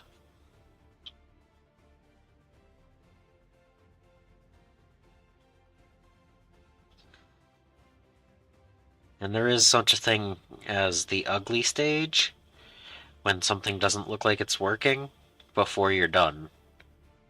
You just have to power through and continue. So, I already started doing yellow on these guys. I'm going to finish them. And then after it dries, I can try another speed paint over it. And if that doesn't work, I can put silver over it.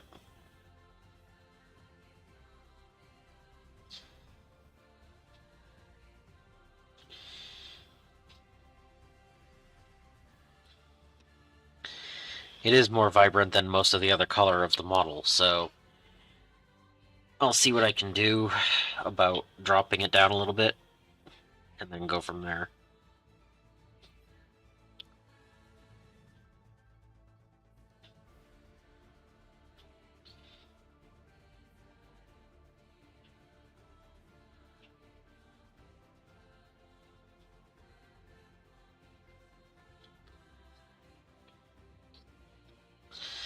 I just have to get through this real quick.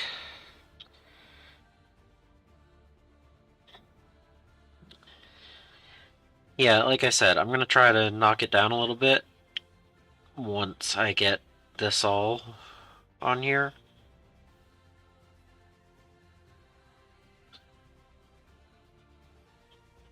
And it kind of goes along with why the green looked better than the orange would have with the feathers, I think, too. It's too much of a contrast. Too hot, whereas the rest of the model's more cold.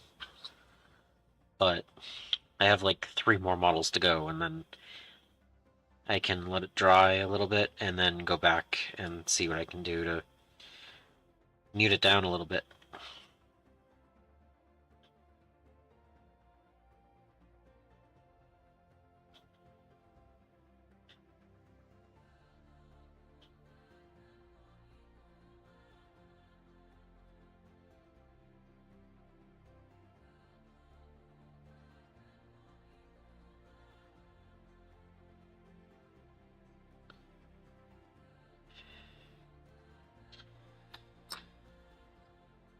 Okay.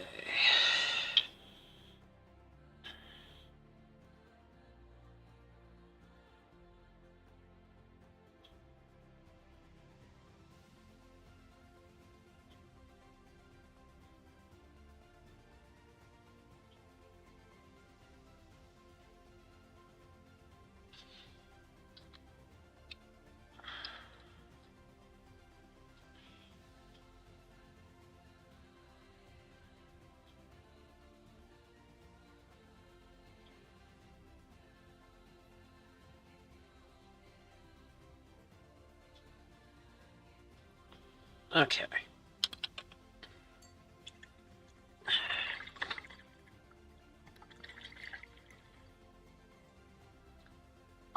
Ooh, sorry. I bumped it with my ears. Okay. So yeah, Sand Golem is kind of like a tan.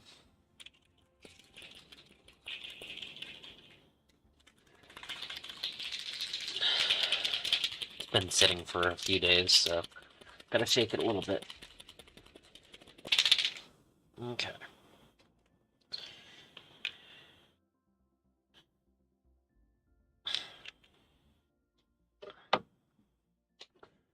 So I believe this guy was the first one I painted with yellow. I don't know if it's fully dry, but if I take a Sand Golem and put it over it,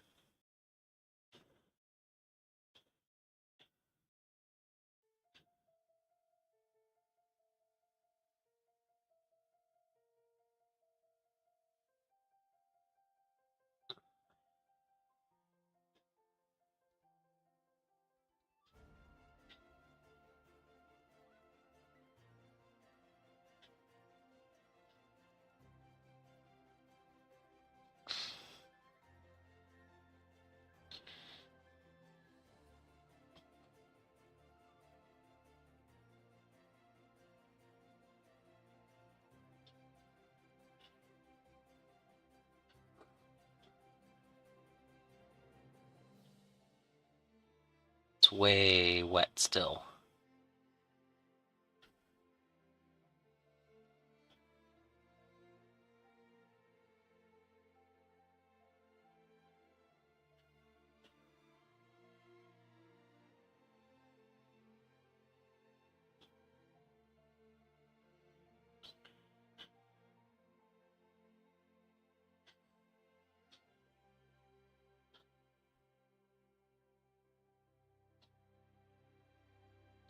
But it knocked it way back. Yeah?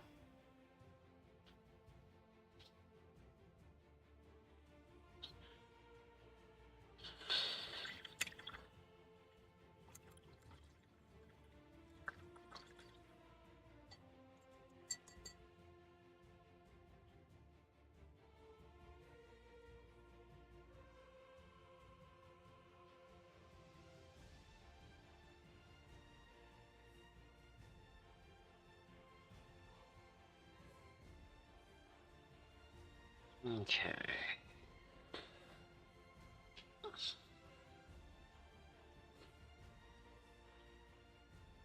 Yeah, I think that's worth doing.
I mean, the only thing I can think of is if this dries and it's still way too bright, I can always do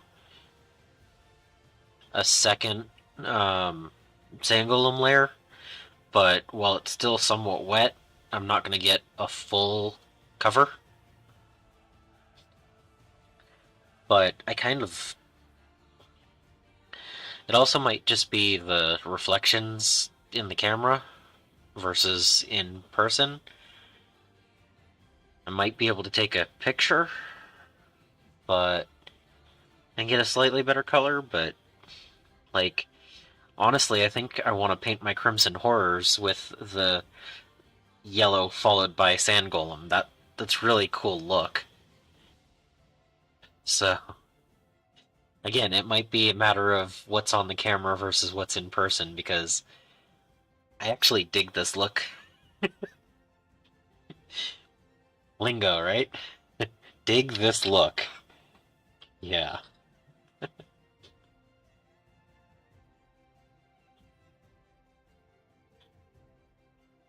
I'm gonna do this on all of them. Let them dry. And I bumped it again, sorry. Um, I'll go through and do the claws and such. And then we'll see where it is from there.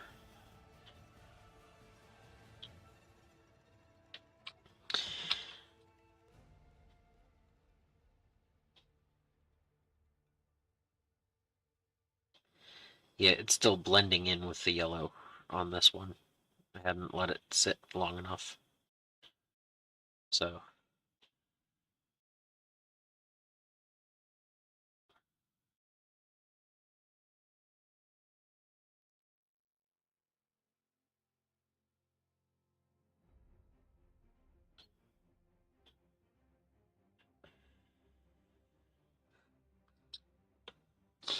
hmm.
Yeah, I technically haven't even done their eyes.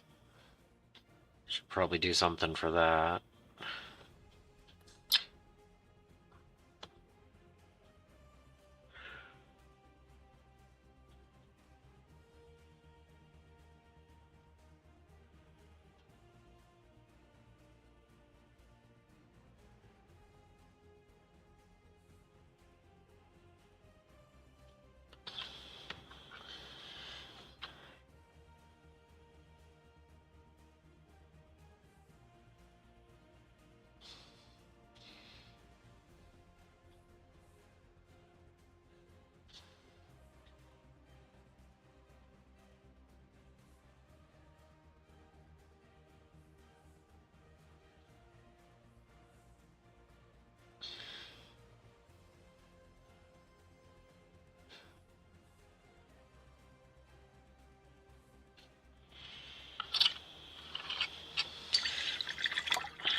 Alright. Let's move these out of frame so they're not taking away from focus. So it's not fully dry, it's still a little gloss.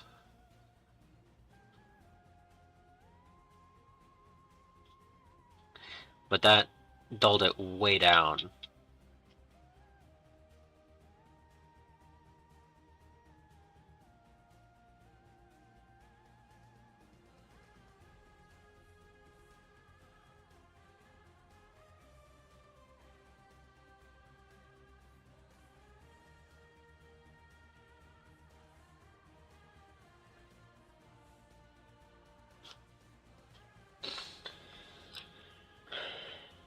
And the effect on the horns right here, that separation, just, yeah, I like that. That looks pretty cool.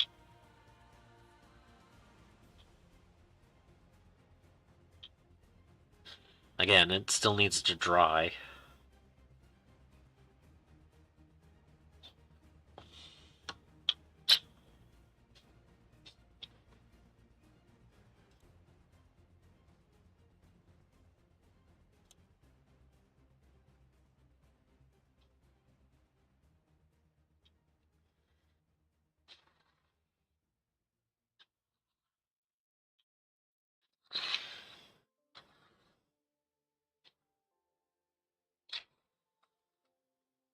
So I have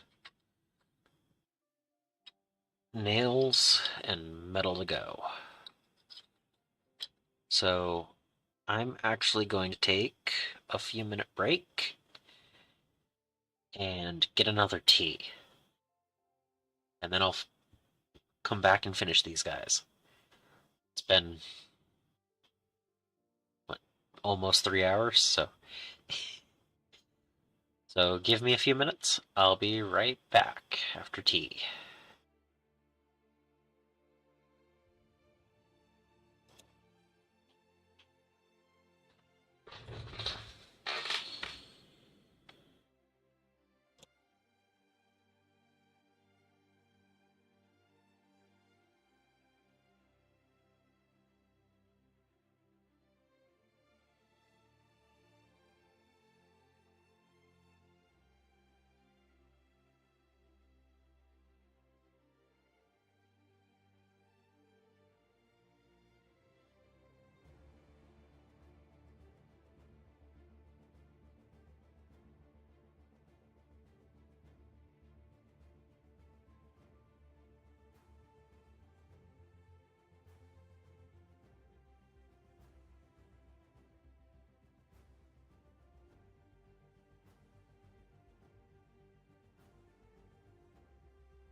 Hello again.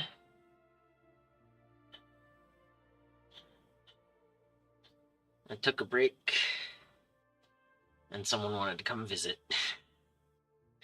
Are you camera shy? Are you camera shy? Say hi to the camera. Say hi to the camera. Oh, look at that.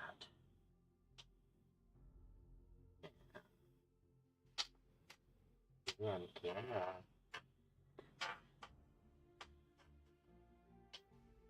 Oh,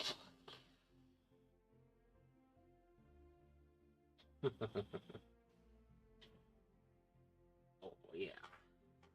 Fluff. Fluffy, fluffy, fluffy cat. Humbong. He doesn't usually come down here, so he doesn't know what to expect. Huh? Huh? You don't know what to expect. You're on camera, though. That camera sees you. Oh, you don't want to be in my arms? Come on. Hug. You know. Alright, so. The music stopped, not at the end.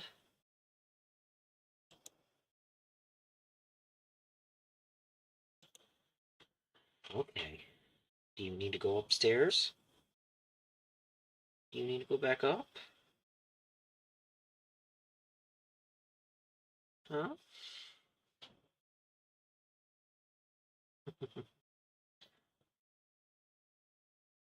Oh, yeah. Have a kitty cat. The kitty cat break. Taking the kitty cat break. Taking a break with the kitty. Kitty cat break.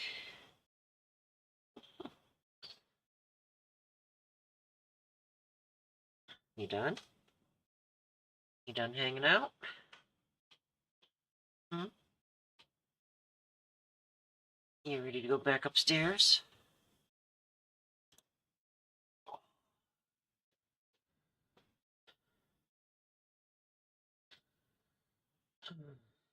Yep. It's a kitty cat. Kitty cat break.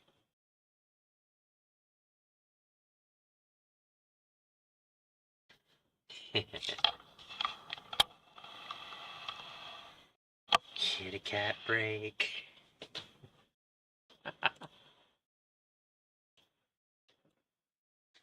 Upside down kitty. Upside down kitty.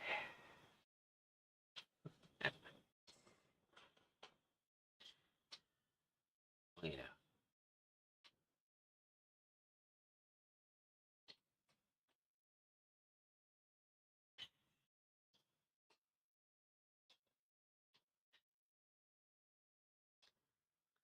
So this is definitely what you were expecting when I was painting models, right?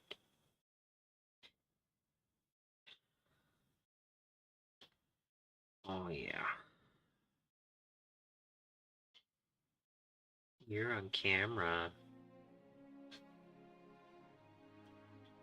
You're on the camera.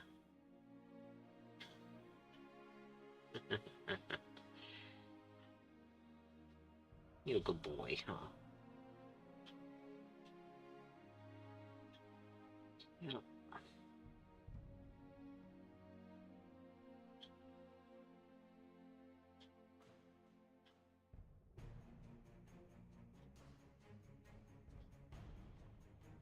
You ready to go? You ready to go? Okay. Back to the models.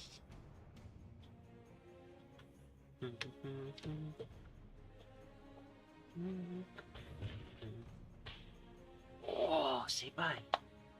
Say bye to the people on the TV.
Alright.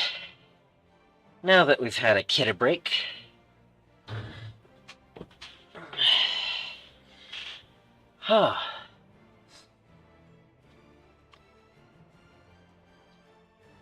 Alright. Where was I? Whew. Okay, so I need to do eyes. I'm going to try...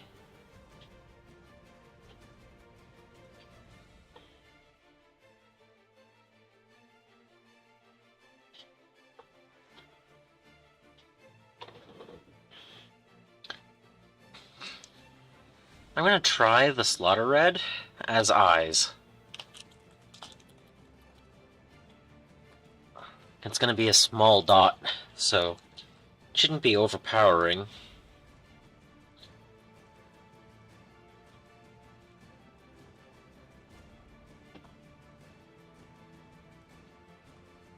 Alright.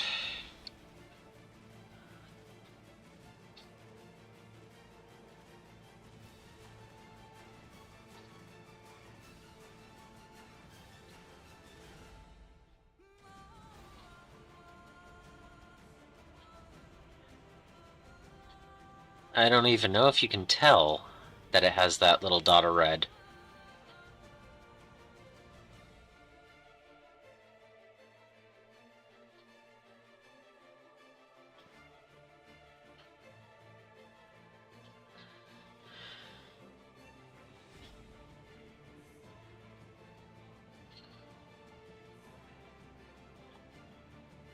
Subtle. Definitely subtle. Okay, now that I don't have the cat, I can go back to zoomed in.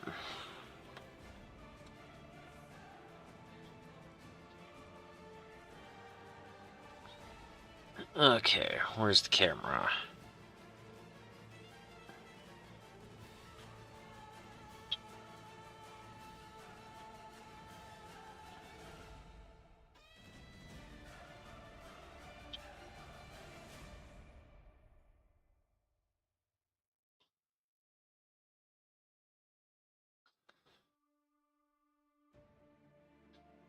Yeah, you can barely even tell that I've done that with the eyes.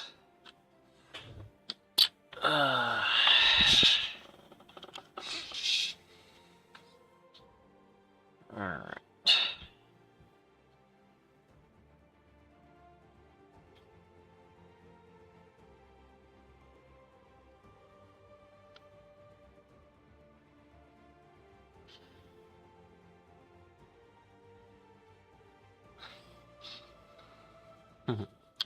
That guy had 3 eyes.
Okay.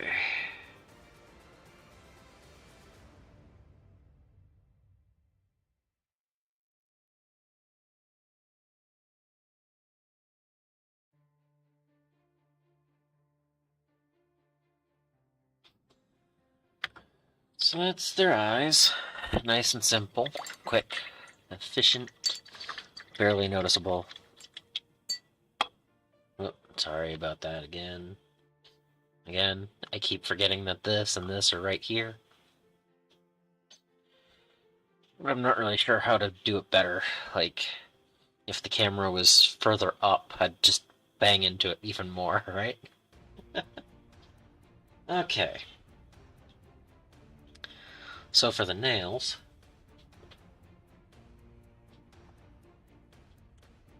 everyone's favorite, pale sand.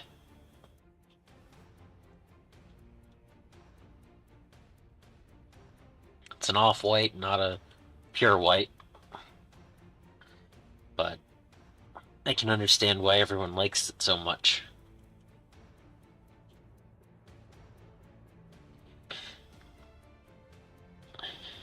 And it's not a speed paint.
Yep.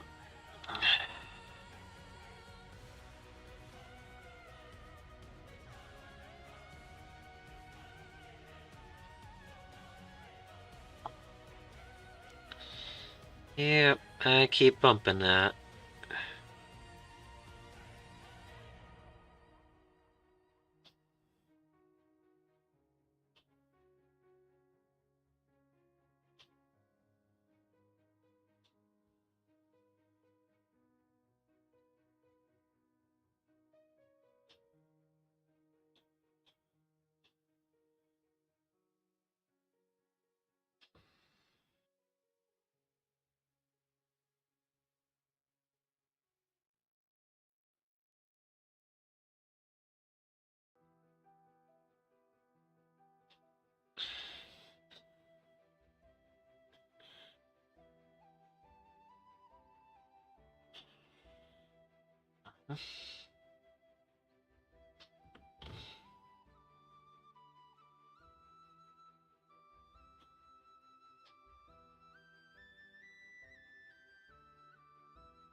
Alright, 2 down for the nails. Thank you. Yeah, earlier we were not really sure about the yellow, but after a sand golem layer, ooh, there you go. I think that beak is a little bit better. So yeah, I currently have the nails that I'm doing, or nails and claws that I'm doing in pale sand. And then I'm going to go through and do all of the metallics that I'm going to do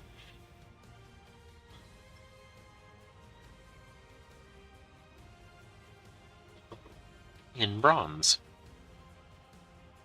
And that should get this to nearly complete. And so a little bit longer time spent than the Kroot models a while back, being that I'm already at 3 hours. But I like the way that they're coming out, and I've figured out color combos for the other 2 horror model stuff. The blue and crimson ones will have the same colors, but in different locations. So blue is going to have blue flesh, crimson fire, or the yellow fire, this color, and then the crimson horrors are going to be the yellow color with sand golem on top, like beak, and they're going to have purple fire, or the pink fire, like the color of this flesh. So the 3 different modes are going to rotate between the different ones. And yeah, I'm looking forward to the bronze. It's the only metallic I'm using, so it gets painted last so that I don't have to clean the paint water while on stream. Because once you add metal flakes to your water, you don't really want to get it all over into every other paint that you're using. So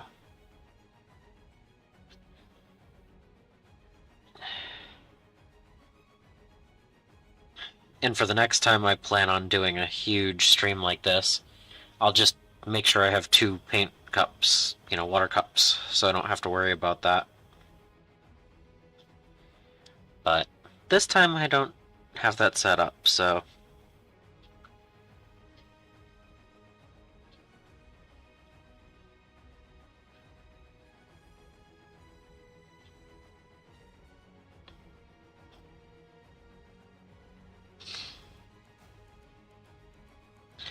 how have you been?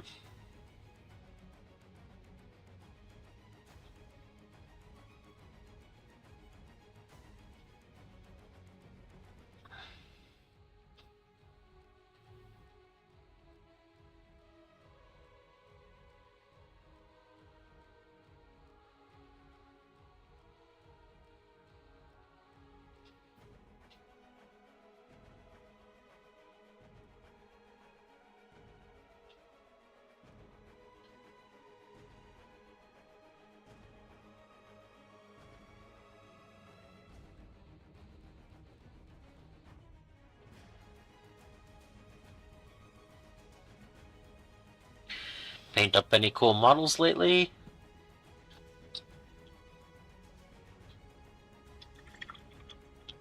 Any other hobby stuff that have been cool?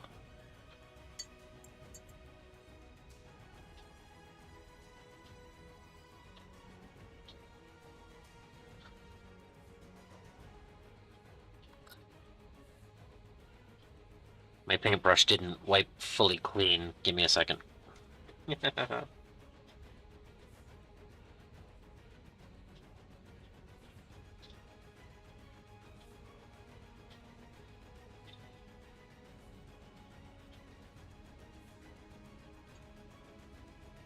There we go.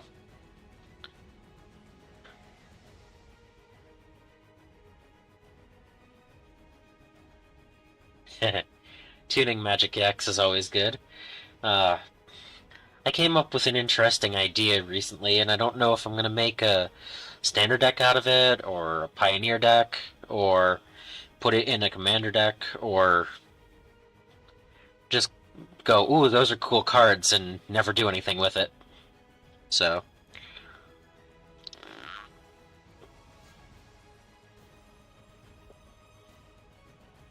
I haven't really decided what I'm going to do with it yet. But I like Magic, it's just... I don't know. I don't give it as much time as I do my models.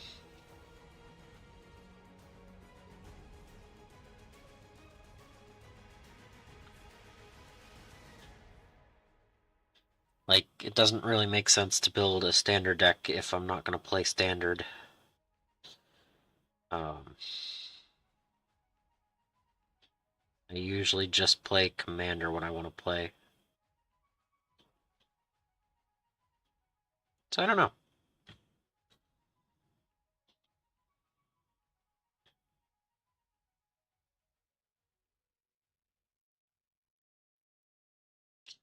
I have another commander deck that I really need to be working on, but it's just been sitting for a few months. There's one card I think I need in it, and it's expensive, and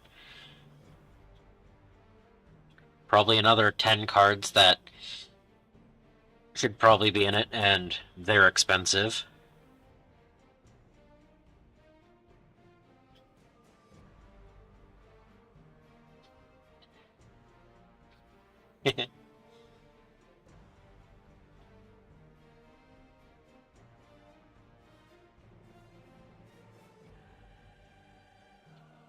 It's only too much time if it's taking away from stuff that you need to be doing. If it's something you like and you have the free time, go for it.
Okay, that's fair.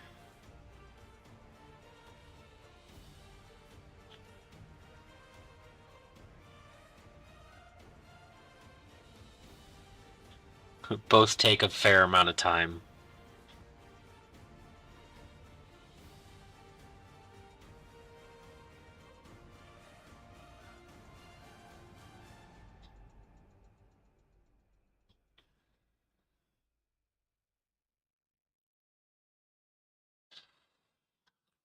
Yeah, I mean, I have to investigate uh, some ideas for this deck that I was thinking about building. I'm not exactly sure if I want to do standard or pioneer or commander, but I have two colors in mind, maybe three if I'm going for something that I need a third color for. And it's all about investigate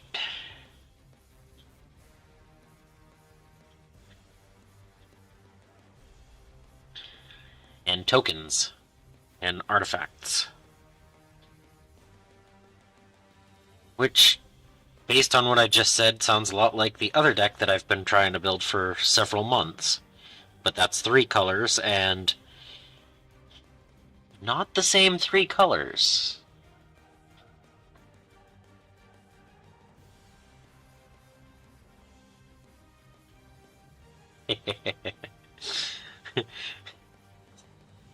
Caught the hint before I even said anything else about it. Nice.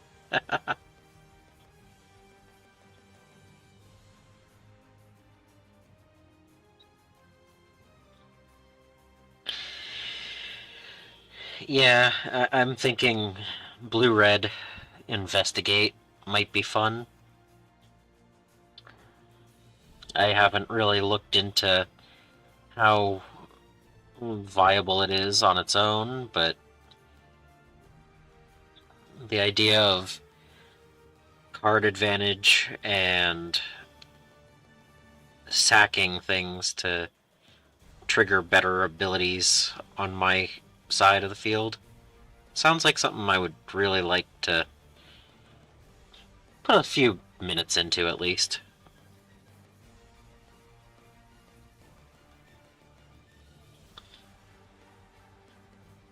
Honestly, it's all about the blue-red flyer for two, well, you know, one blue, one red, flying, 1/1, enters the battlefield, investigate, and whenever you sacrifice an artifact, put a 1/1 counter on it. Just seems really powerful. I'm curious if I could build a deck all around that and other investigate slash artifact slash um, fly type of build.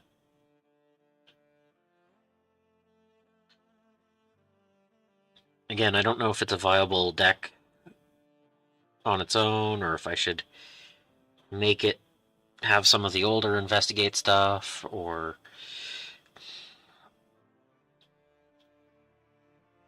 just go, oh, that's cool, and never do anything with it.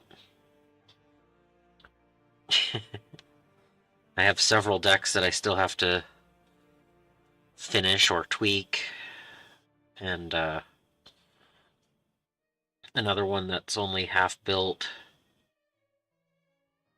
It needs that 7-drop dinosaur that when an artifact enters, it becomes a dinosaur or whatever. Need one of those for it. Um, and a couple of other cards for Commander that would actually make this deck actually run this other deck. So I don't know. I did a little bit of Magic content on the channel. Didn't really have a lot of turnout for it overall, and I don't want to put too much different hobby on the same channel.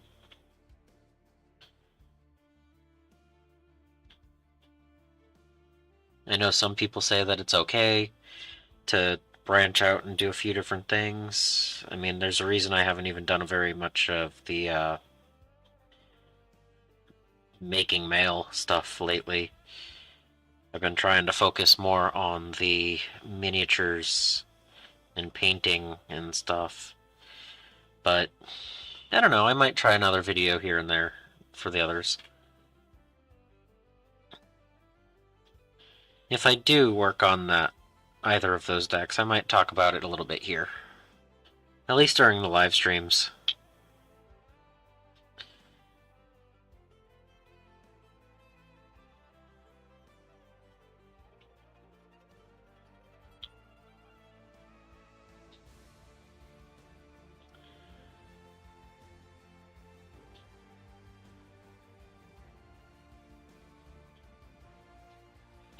Oh.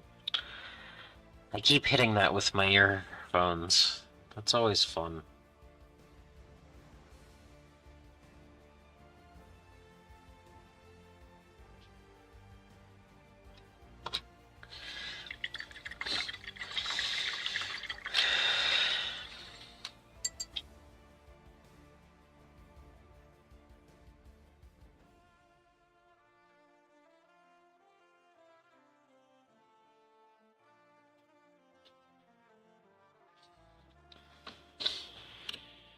Oh, okay. More tea.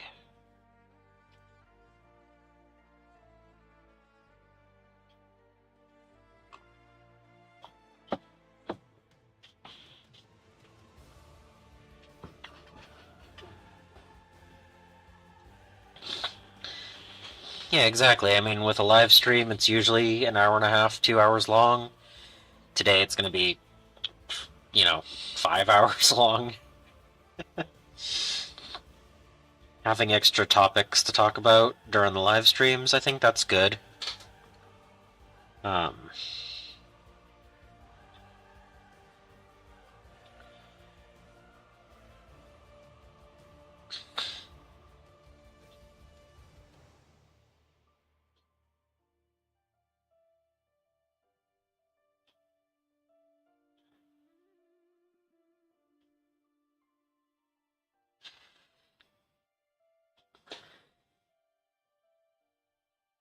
Wall deck. That sounds fun.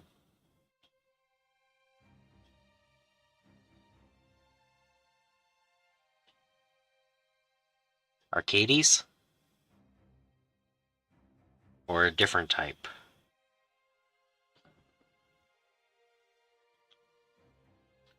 Because I would see, what is it? Arcades or the tree?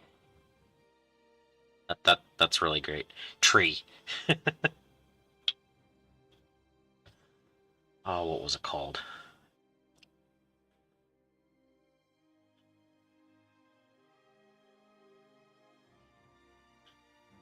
Wow. Was it like Doran or something? I I don't know.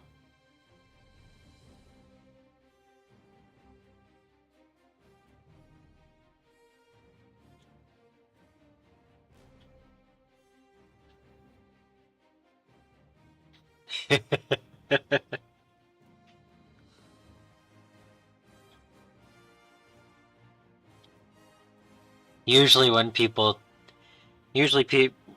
say wall and they mean arcades, so but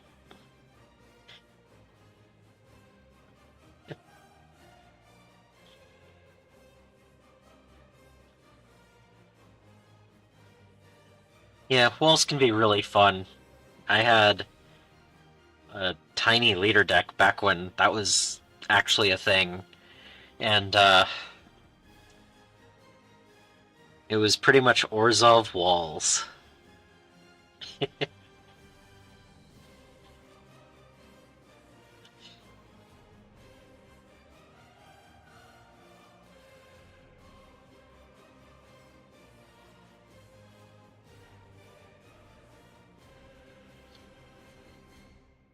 But just it's fun to have the creativity to go back and all the sets and everything and just go, wow, that kind of goes good with this set, this card, and let's do that. And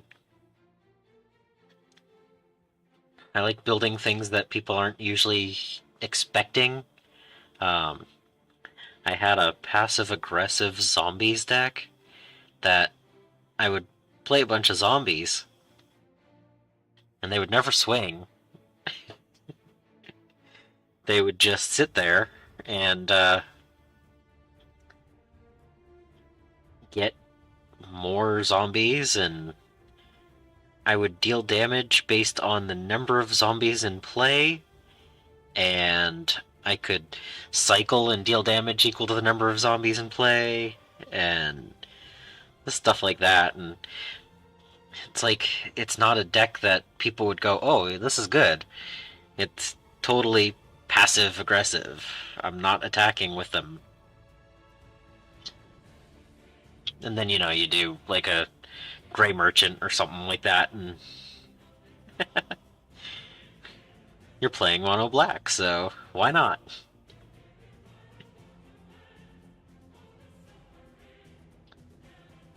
But just the idea of, you know, dealing damage without actually swinging.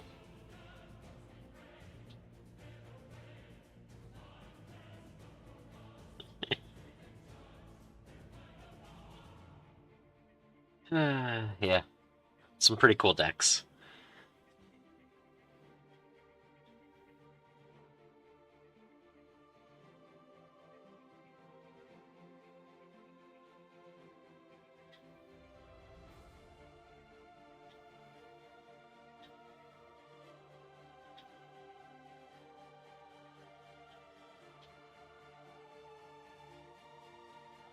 It's actually one of the reasons I like to field unusual models when playing. Like, you can go online, find the most recent meta decks and stuff like that, but, like, just have fun with everything, you know?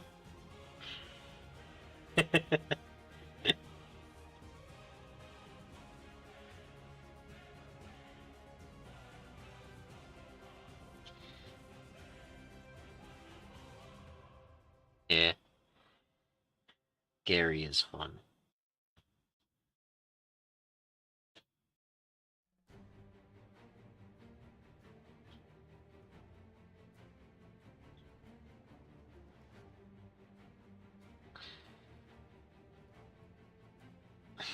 I'm sorry if I keep getting this off of the screen. Earlier I had the cat down with me and I moved the camera, so the angle's off a little bit from what I usually set it at. I'll try to rotate down a little bit. Maybe that'll help.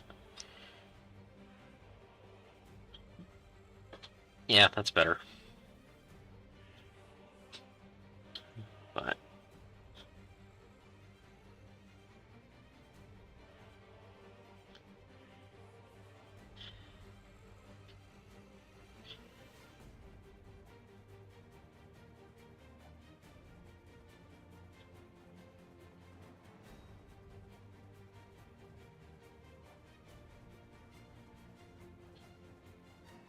yeah, I definitely have to say this is the longest stream I've done so far.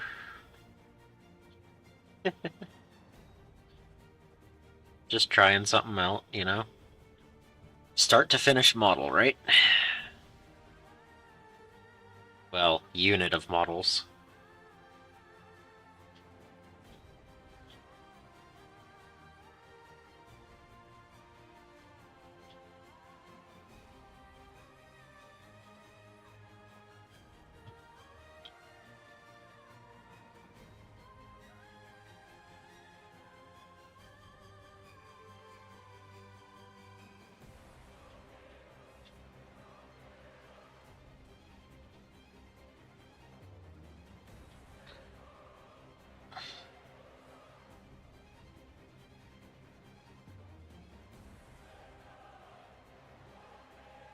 Oh, I just touched his nails on this hand.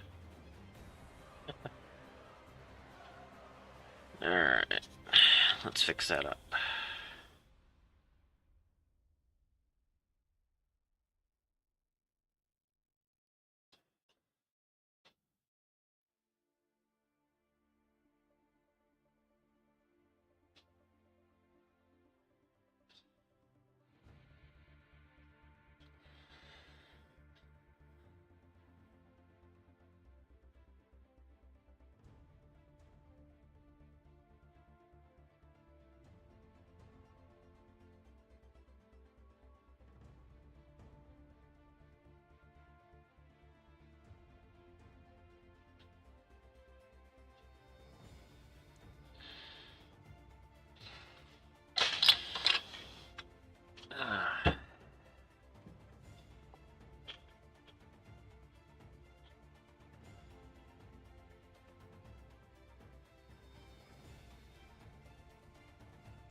Oh, that's not fair.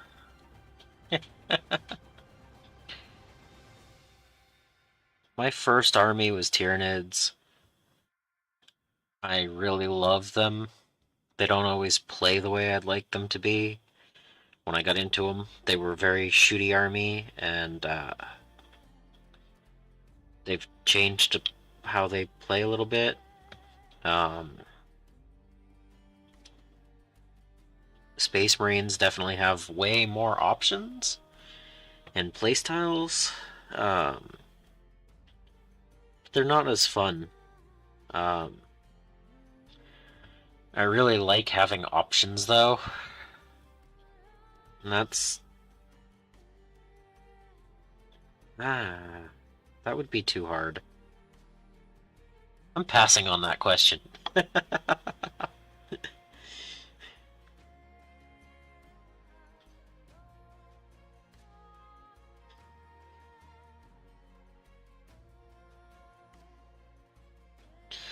I mean, there's a reason I have a whole wall of different models and armies and everything.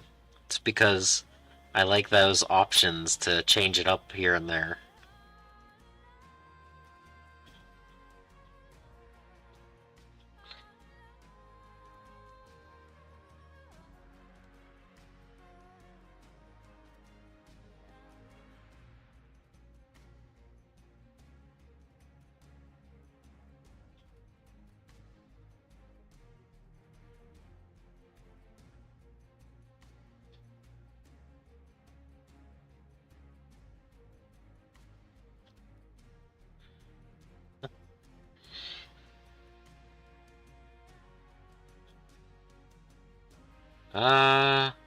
Least favorite army.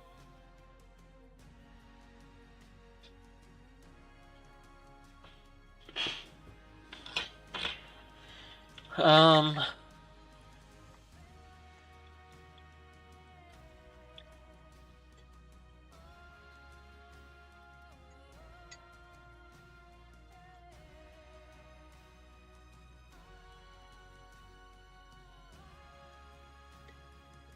I am thinking. This is hard.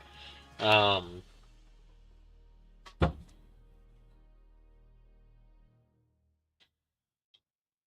don't know. Um,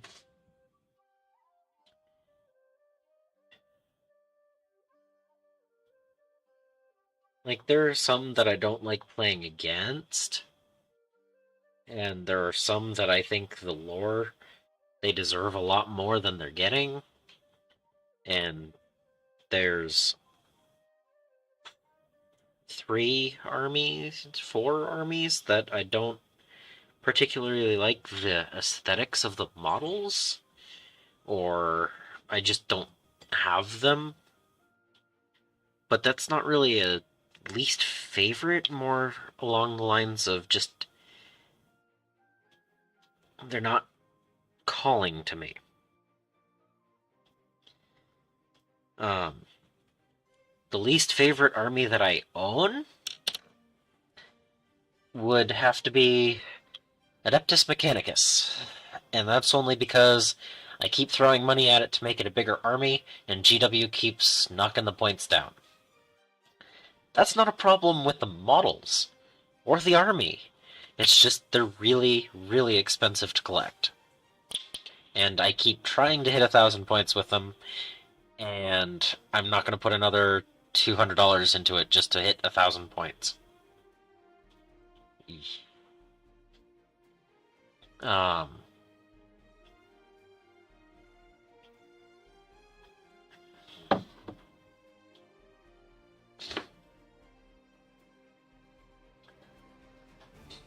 I am not a huge fan of World Eaters, but that's more, they only have, 10 different units right now, and they're just not calling to me.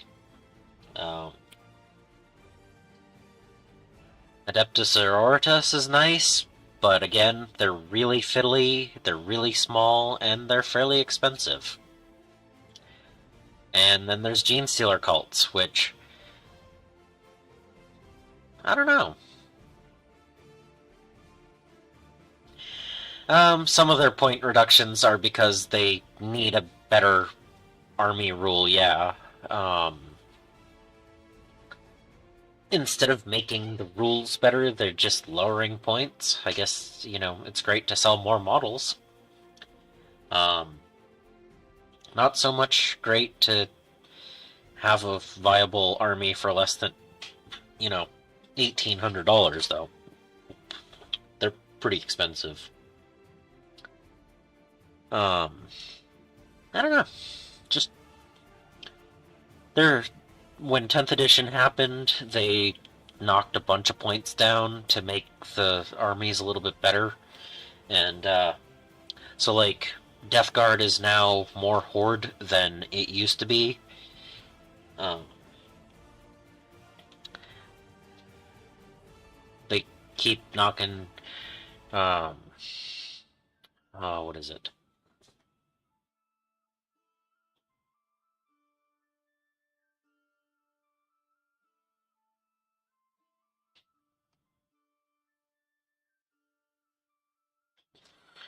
Okay, that's weird. Um, so like the Tau, instead of making their weapons and strategies better, they did a points reduction. So now you could just take even more of them. And of course they're going to be better when you have more of them. Like, no matter how bad something is, if you have too many of them on the board, it becomes something completely different.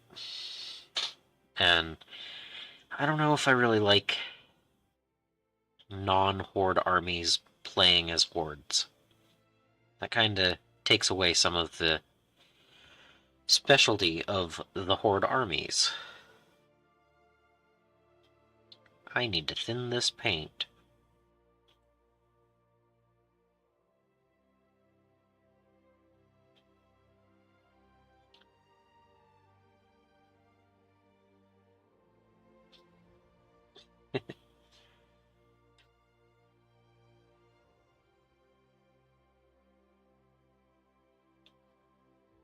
But yeah, it's part of it goes to current rules versus, aesthetics versus lore versus, there's so many different aspects to the game.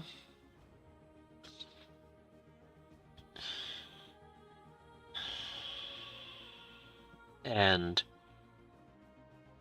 I like so many of the different things that you can do with it. But there are certain drawbacks here and there. Not enough to step away, but like honestly, I would really love it if GW could refresh the Skaven line. I have a bunch of kit bashing that I'm doing and I enjoy it, but at the same time, it would be nice if they just had a refresh and had nice models. Some of them are quite old, and they deserve new models. Will they do it? I don't know.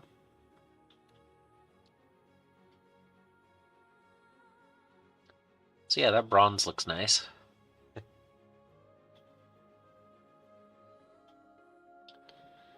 Um,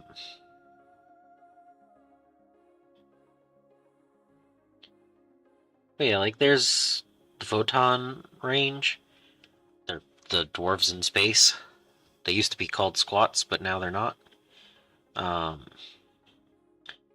but between the photon and the um, world eaters and the harlequins, take all three of those armies, put them all together, and you still don't have enough models to really be a full force. And those three armies do not go together. But they are partial, partial lists. All three have rules to be played as separate armies, but they just don't have the model range to really be viable and have options.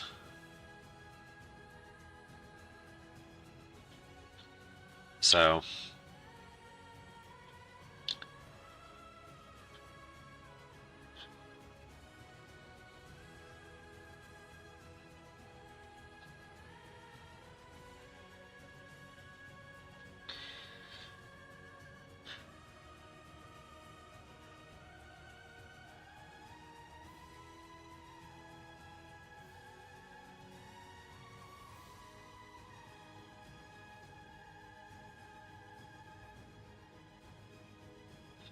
So that's one of the things, like, it would be nice if they could give more time to different armies.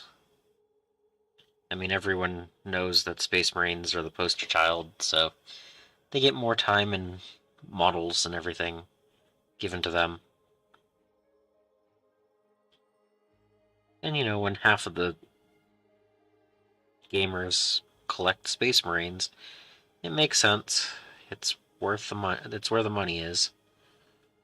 But you gotta give a little bit more to the other armies.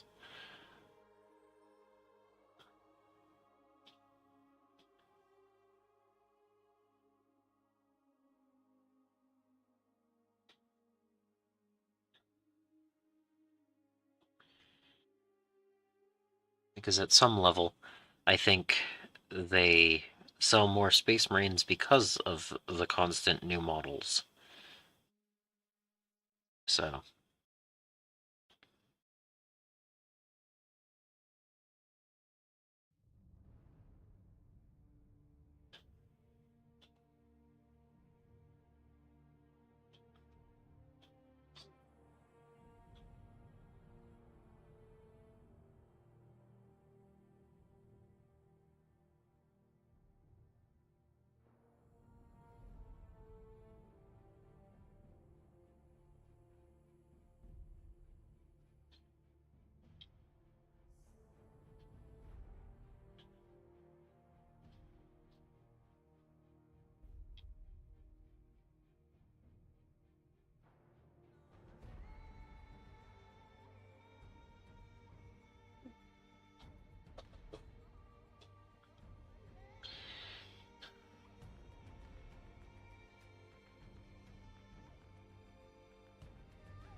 um, well, I think Eldar finally took enough of a hit to not be on the top.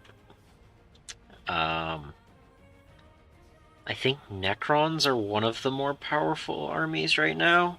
Um, they just got a codex and they didn't take any changes in the most updated rules. Let's see, what else was there? I don't know. It's actually not as bad as it has been in previous editions at some points. Um, so this model's actually done except for the base, which I'm not doing bases tonight. Um, I have an idea for the bases, and I'm not going to be doing them tonight. um, I will say that demons are not one of the ones on top right now because they just changed it so that if you don't have a battle line unit of the same uh, god, there's 4 chaos gods um, represented in 40k. Um, if you don't have a small unit you're not allowed to take one of the larger units. So, of the same god. Um, so they're actually taking a huge hit right now. But I'm also painting them up because I want to play Age of Sigmar with them, which is the fantasy part, not the science fiction part. So, I don't know. Um, Eldar had been in the top for every single change since 10th edition started, and I think they finally took enough nerfs to make them not top anymore. Um, I think orcs are actually close to the top right now, which good for them. Good for them. They need it. Uh, they're one of the ones that gets lower ranks most of the time in the past. So pretty cool whenever they get towards the top. They just fixed Custodes back, so they might be shooting up towards the top again. I don't think they'll hit the top, but they'll be pretty good. Mine are still sitting behind me and aren't primed, so I can't paint them yet. And I'm still only working on the first 1,000 points of them. Yeah, I think there's like 25 different factions or something. 23, 25, somewhere in that. So what is on the top right now won't be the, oh, I keep hitting that. Won't be there very long. Probably.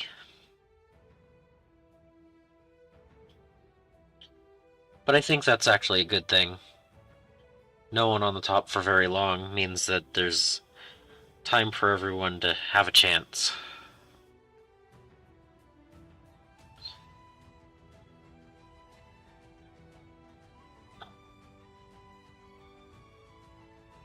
And other than Eldar being there way too long, I think 10th edition's actually been a fairly decent balance. The problem isn't so much which army is on top, but what models within each range are on top. Because if you have 5 or 6 really good things that everyone takes, and then other models that don't get taken at all, that's just sad. I want to see all models at least partially viable. They don't have to be amazing, but I'd like to have it where if I wanted to take 30 of these guys, I could, and not worry about how powerful it is, but just how fun it would be. So, I don't know. Oh, he has rings. Uh,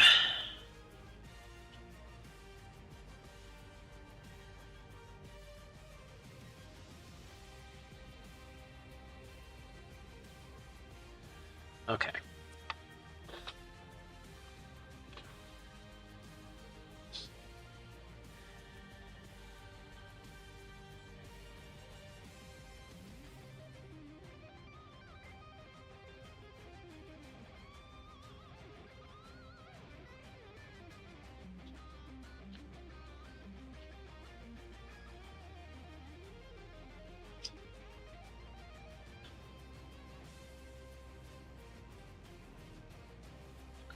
But yeah, there's some internal balance within each of the armies that could get some work done on them. That might not actually change their rankings, but would make what gets played more interesting. So that would be something I'd like to see because like no one wanted to play the Virtus Praetor bikes for Custodes. And then they dropped them, I think, what, 5 points or 10 points a piece recently, and they're maybe viable now.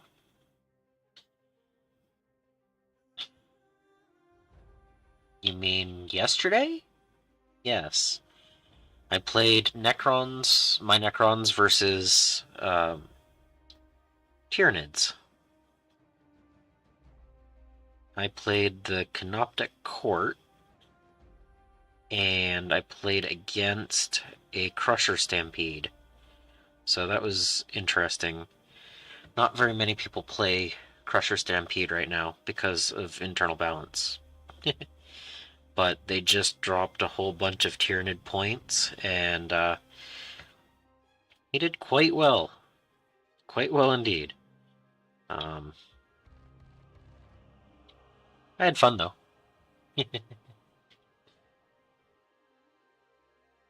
I mean, I've only played my Necrons 3 times now, and I've won 1 and lost 2. Um, Once was against the person who consistently plays Necrons at the store. Um, I actually played my list for the first time to ask for tips. So I'm not really upset that I lost that game.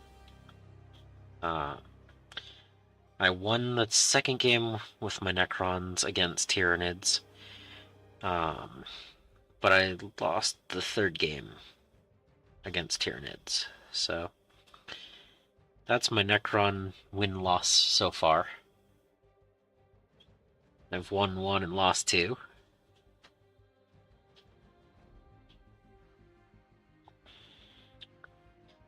Um,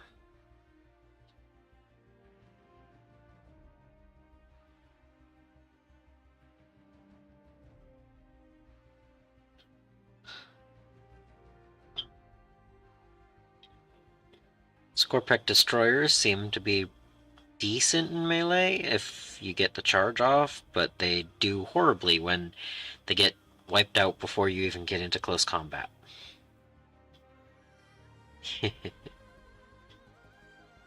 For the same points, I could take a squad of 20 Necron warriors, so I don't know. That might be something I try next game.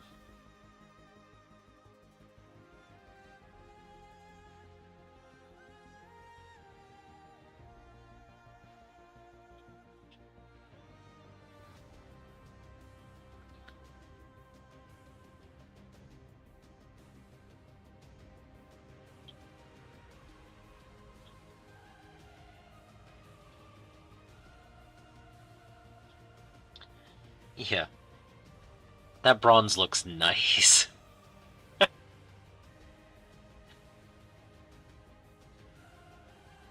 um, Not so much a glass cannon as they're good in melee, so people target them until they're dead, and then you don't have them anymore. More of a priority target type of thing. Wraiths are better, but I only own 3 of them, so.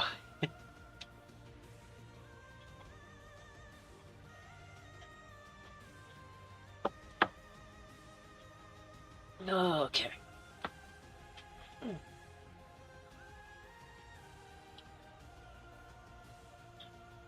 The fact that I have 3 finished sitting on the table now is making me push to finish these guys.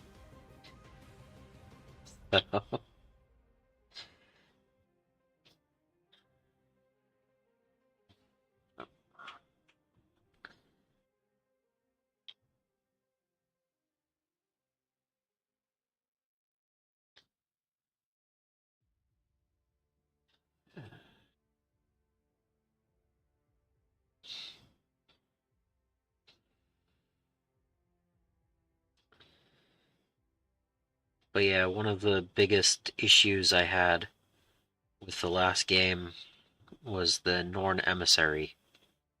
It's really powerful if it gets to the objective that it gets benefits against on. And since I was playing a mission with the ritual, there was only one center objective, so I couldn't take other ones from him. It was just the one that he was sitting on. So, just the way that the rules turned out for that game, that mission, and what he had, just it put me on the back foot, and I had very rough time taking it out.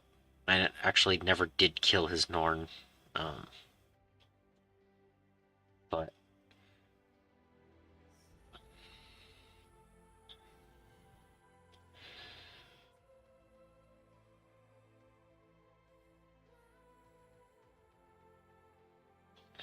I pushed to try to win by points instead of by killing, but he just couldn't.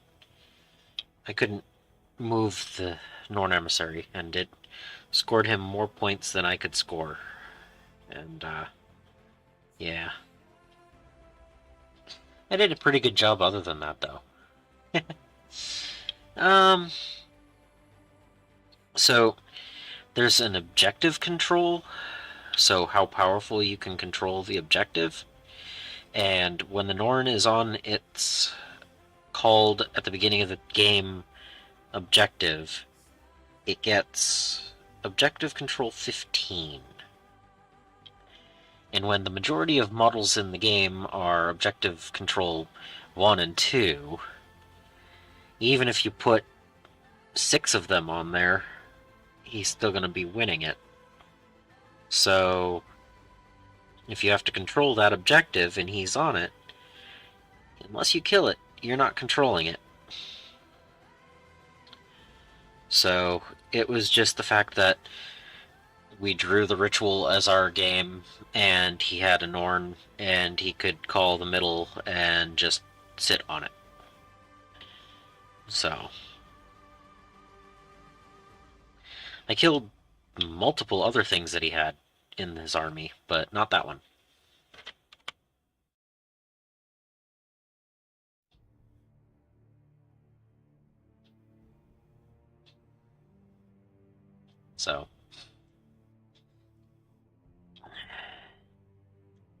So, if the mission had been different, or I could have killed it on turn 1 when I tried,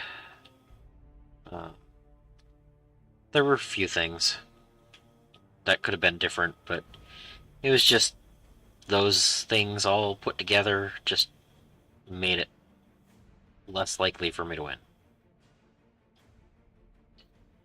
Some games are like that.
I guess it's kind of like if someone played a Gaddock Teague on turn 2.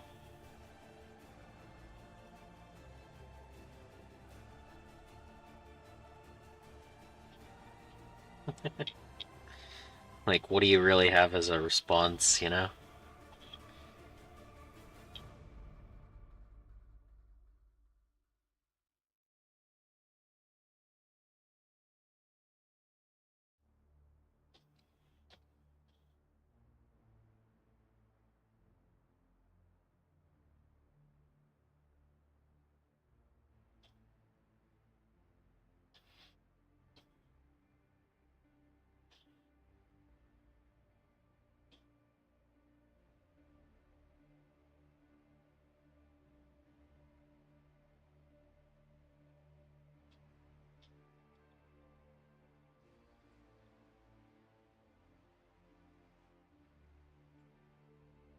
Yeah, I mean, there are missions that some armies can just easily score, and others that make it really hard.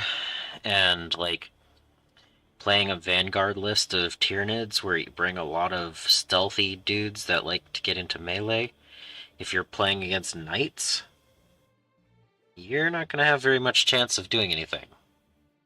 Play against Imperial Guard, on the other hand, and they fold like nothing.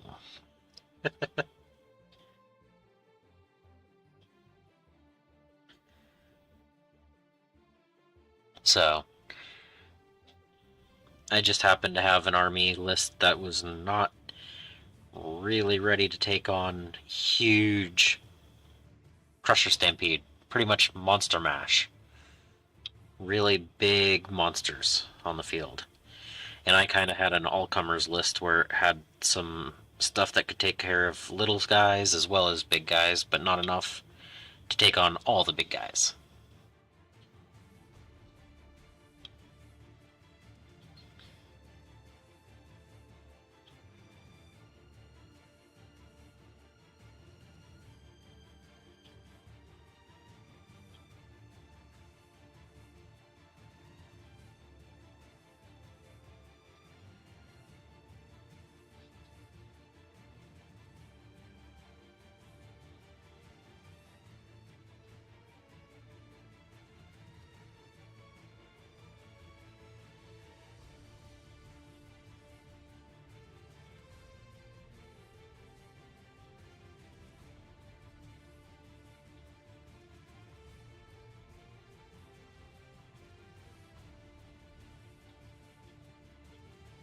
I mean, like I said, last week's game, I played the same exact list against Tyranids. So both, I had the same list, and I was playing against the same opponent's faction. Not the same opponent himself, but. And because of the mission and the army construction that the opponent had, I won it. So it's not a hard counter, but depending on how you roll the missions. So plus my dice were hot for turn 1 and cooled down way too much for turn 2, and I couldn't roll a 4-up to save any of my models.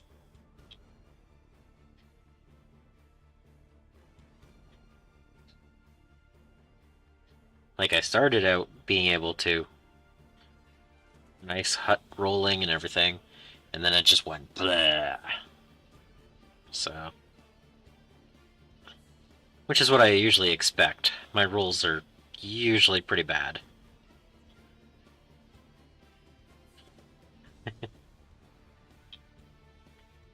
I've purchased multiple sets of dice over the last year and a half.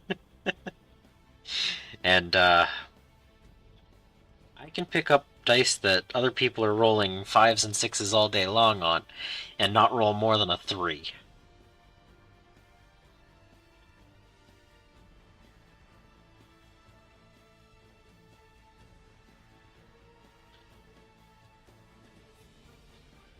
So...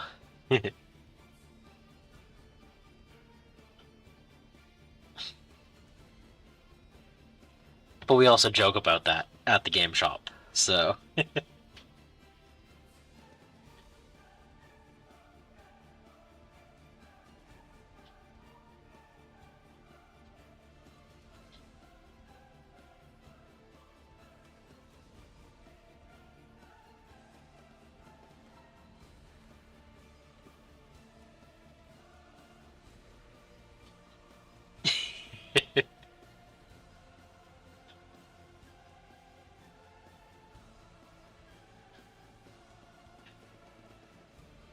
It just goes to show that you need to know you're having fun, and you're there for that fact. Just expect the rolls to be bad and have fun.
Okay. That's number 6. Oh.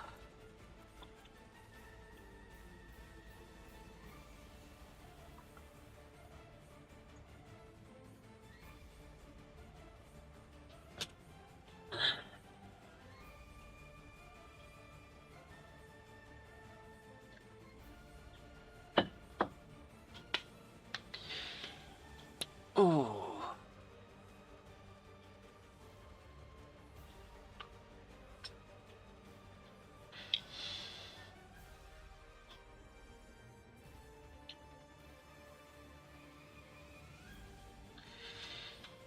Alright.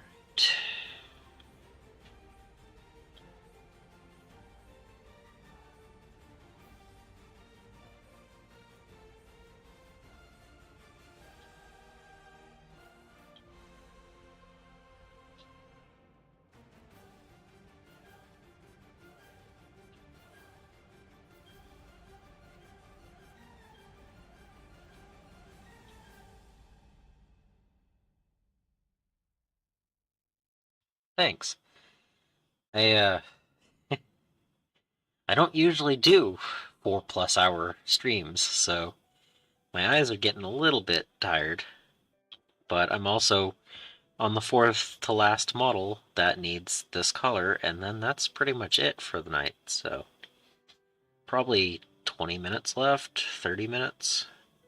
One of them has a lot more metal than the others. But yeah, I like listening to live streams as well when I'm doing things like that. Um,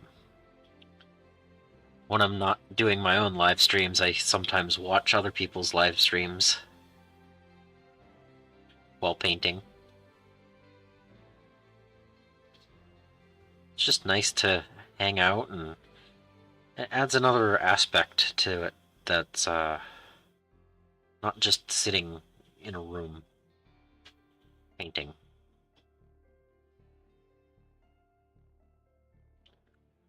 So it's pretty cool.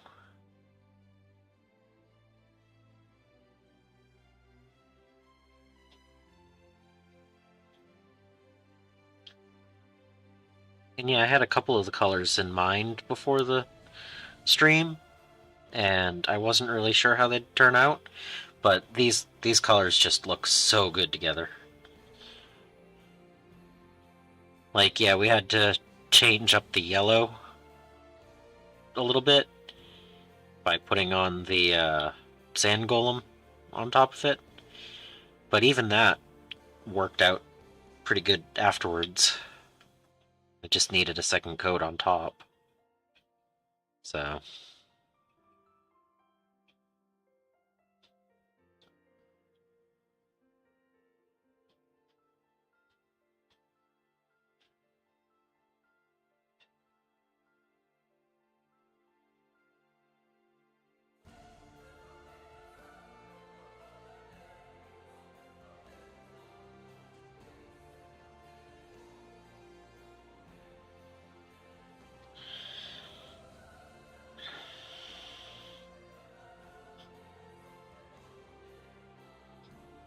and I usually try to do 2 metal colors, but I'm not that worried about this particular unit.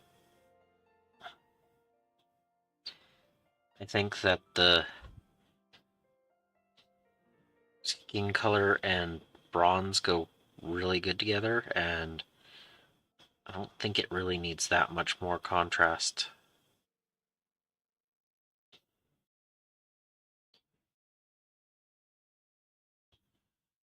So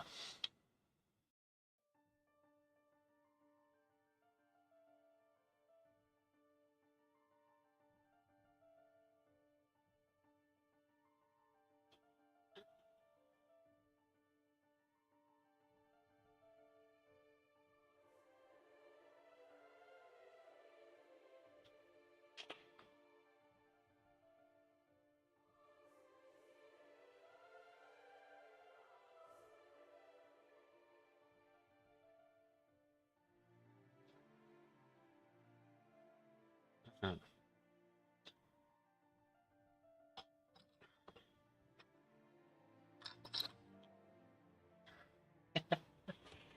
Yeah, I mean, I took a 15-minute break to get tea, what, just before you showed up? Um,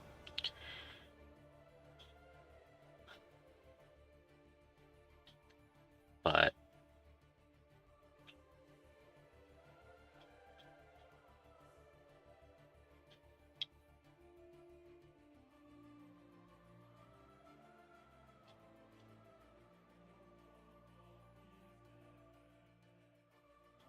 yeah, I'm looking forward to having them done.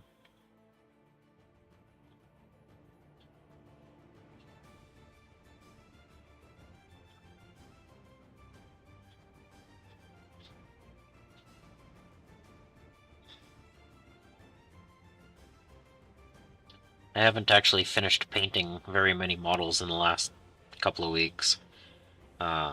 Between video shooting and editing, and I've been reading a lot. Honestly, it's the reading. I've been reading a lot more than I usually do. I think I'm on book 6 of the year, or something like that. And I usually read somewhere between 5 and 10 in a year. So...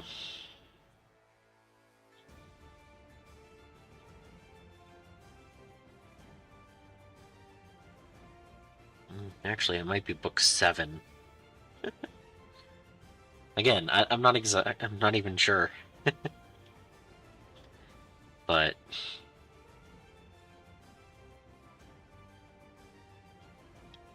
yeah, I've been reading a little bit more than painting. So...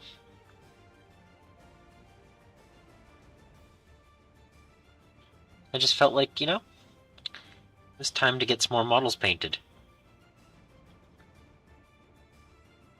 I've also been spending most of my time hobbying either building models so that I can prime them when it gets decent enough outside to do so, or basing the Grey Knights, which I still haven't finished.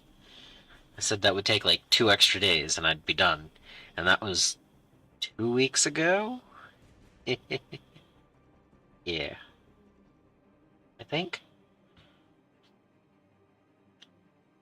So,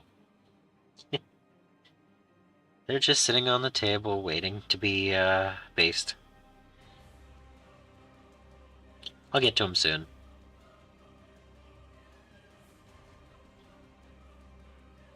That was actually where I was testing the colors for this unit as well. Um, it wasn't all together, but when you just paint a bunch of different colors and on different parts that you have spare, you can kind of see what goes good together.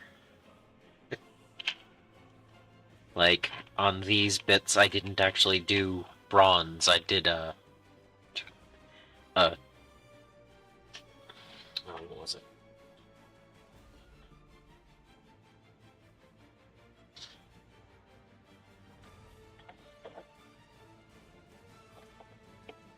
Just one of the darker metal silver, but yeah, having seen what these colors looked like and I could put them next to each other, it was like, okay, yeah, that kind of works. So, use one project to test out some color combos for the next one, and paint this unit up so I know what to paint the next 2 units of the other 2 colors of horrors. You know, use one to move into the next, right?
See if I can get a better angle on that for myself.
Yeah, this is quite a bit of bronze all at once.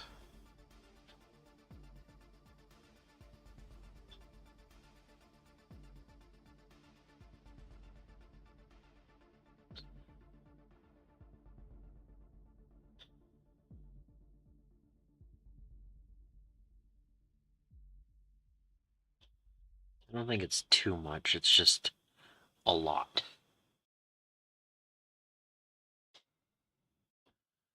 2.2 without lands? I'm guessing you're only going to put like 30 in there?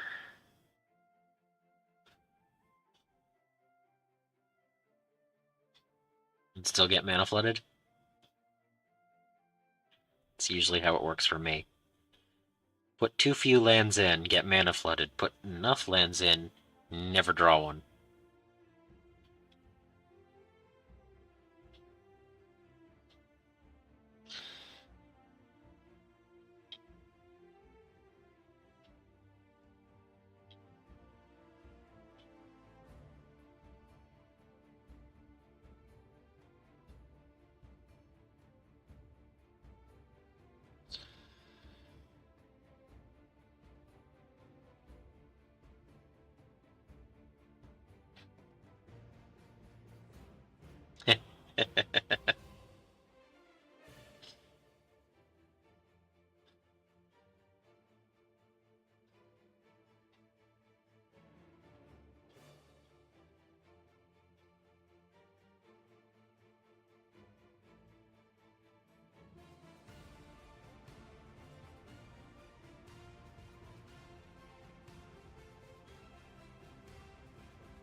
Alright, just 2 more arms for him. And then 1 more model.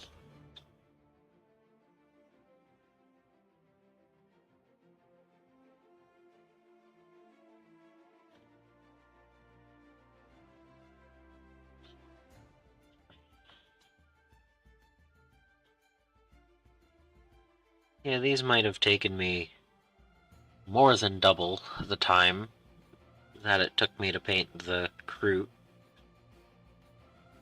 10 models. But you know what? I enjoyed both, and I enjoyed this one not being stressful. Trying to rush to get them done in 2 hours. I don't think they're really better.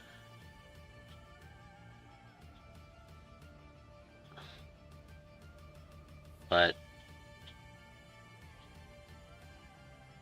not having to stress about it, even if it was a self-imposed time limit.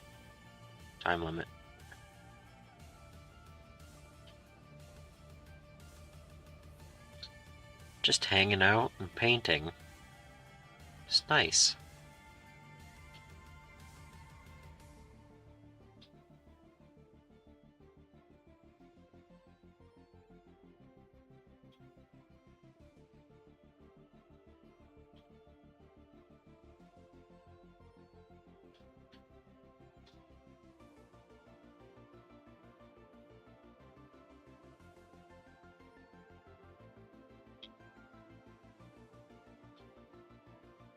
There's a ring on that finger.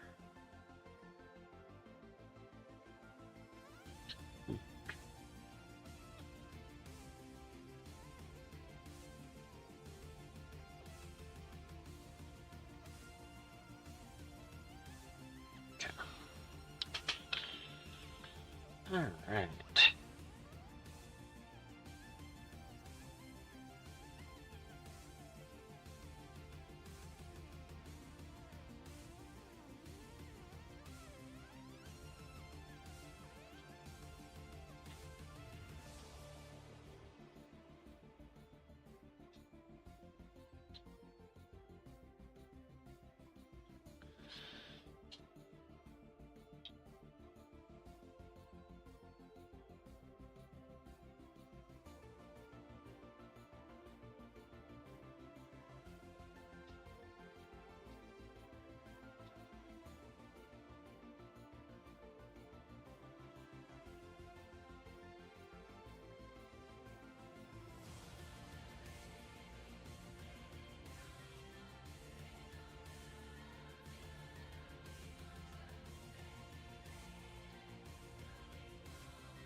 Mhm.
Can't even round up to 1.5, huh? Gotta go 1.49.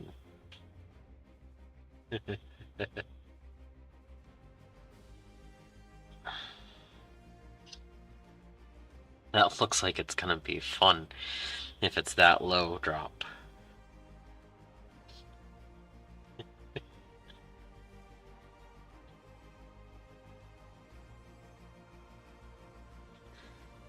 Ah.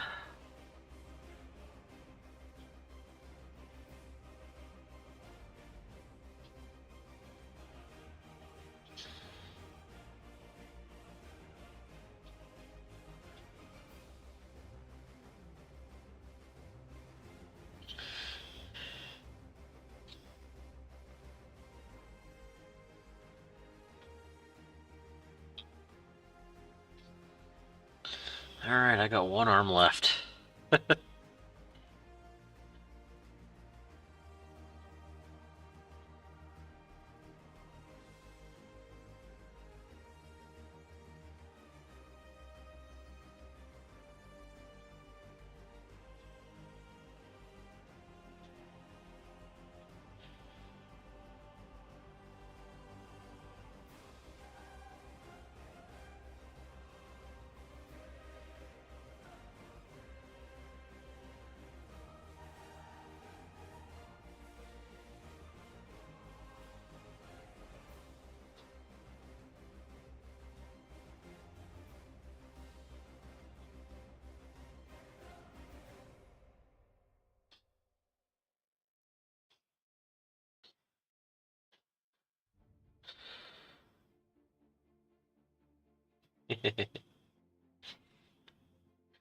Draw is really good when you have such a low drop.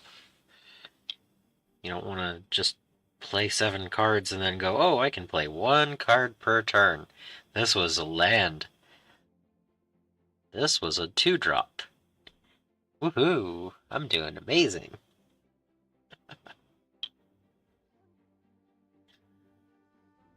Just, I'm hoping you have a way around Shieldred.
Nice.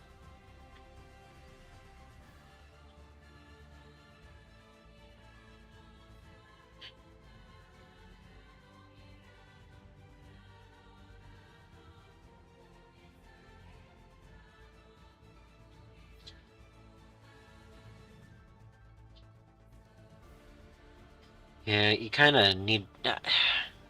Sometimes I wonder why they make cards like that. It's like you have to build decks around responding to things like Shieldred. It's like you can have a cool deck, and if you don't have a response for Shieldred, it's just not fun anymore.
Honestly, I think it's the one extra toughness.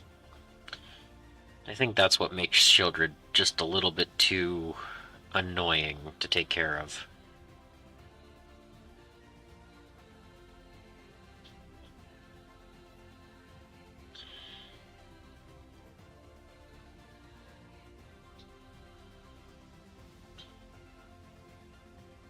Oh my.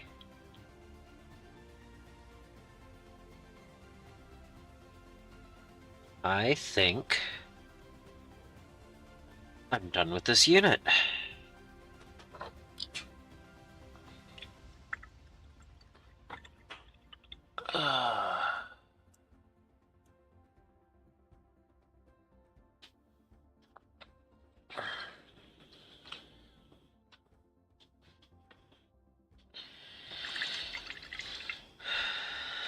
Other than the basing that I'm not doing today, this squad is battle ready.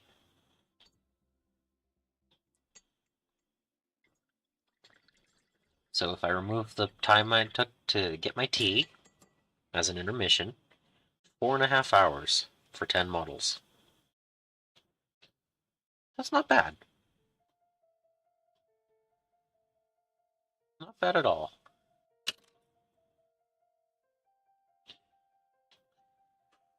Okay.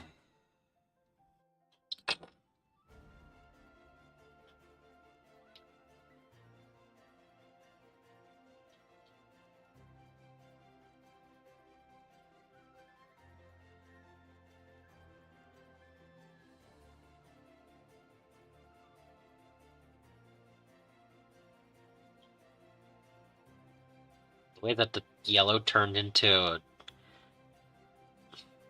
brownish color, definitely cool.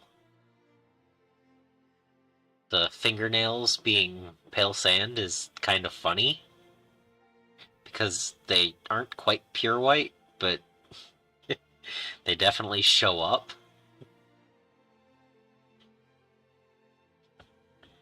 And then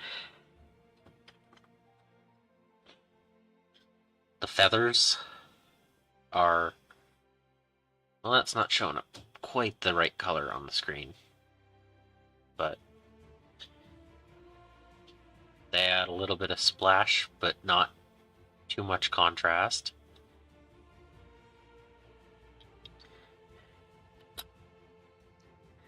The fire and the feathers together.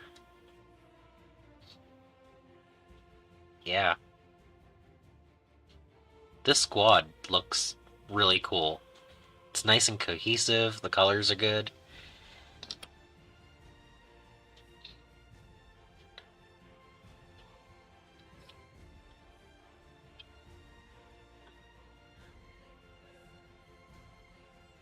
That looks like it could use a tiny bit more of the bronze right there.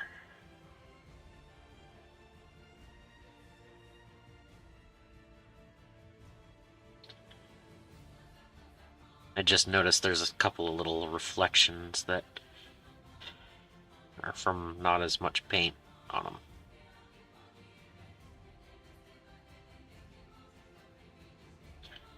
Alright.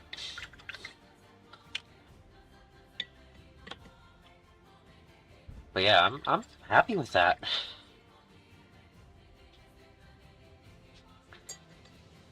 But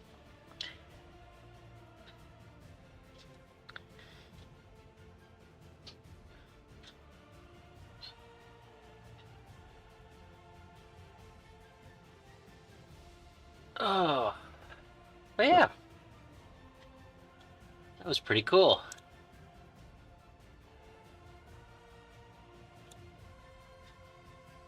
So, oh, oh. I'm gonna put away my wet palette and water cup.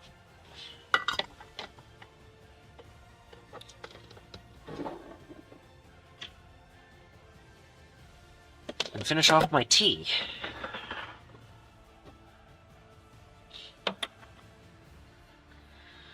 So, I hope your Arcades deck goes well, and same with D&D.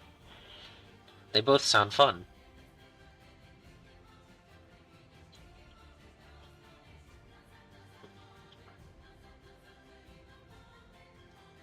But yeah, that adds 10 more models to my collection of painted.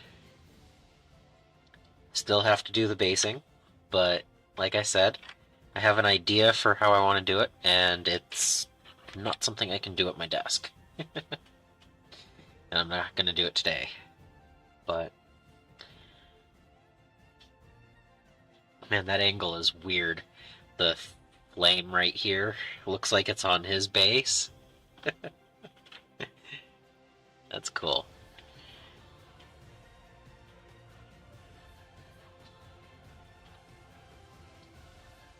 But yeah. Yeah, you too.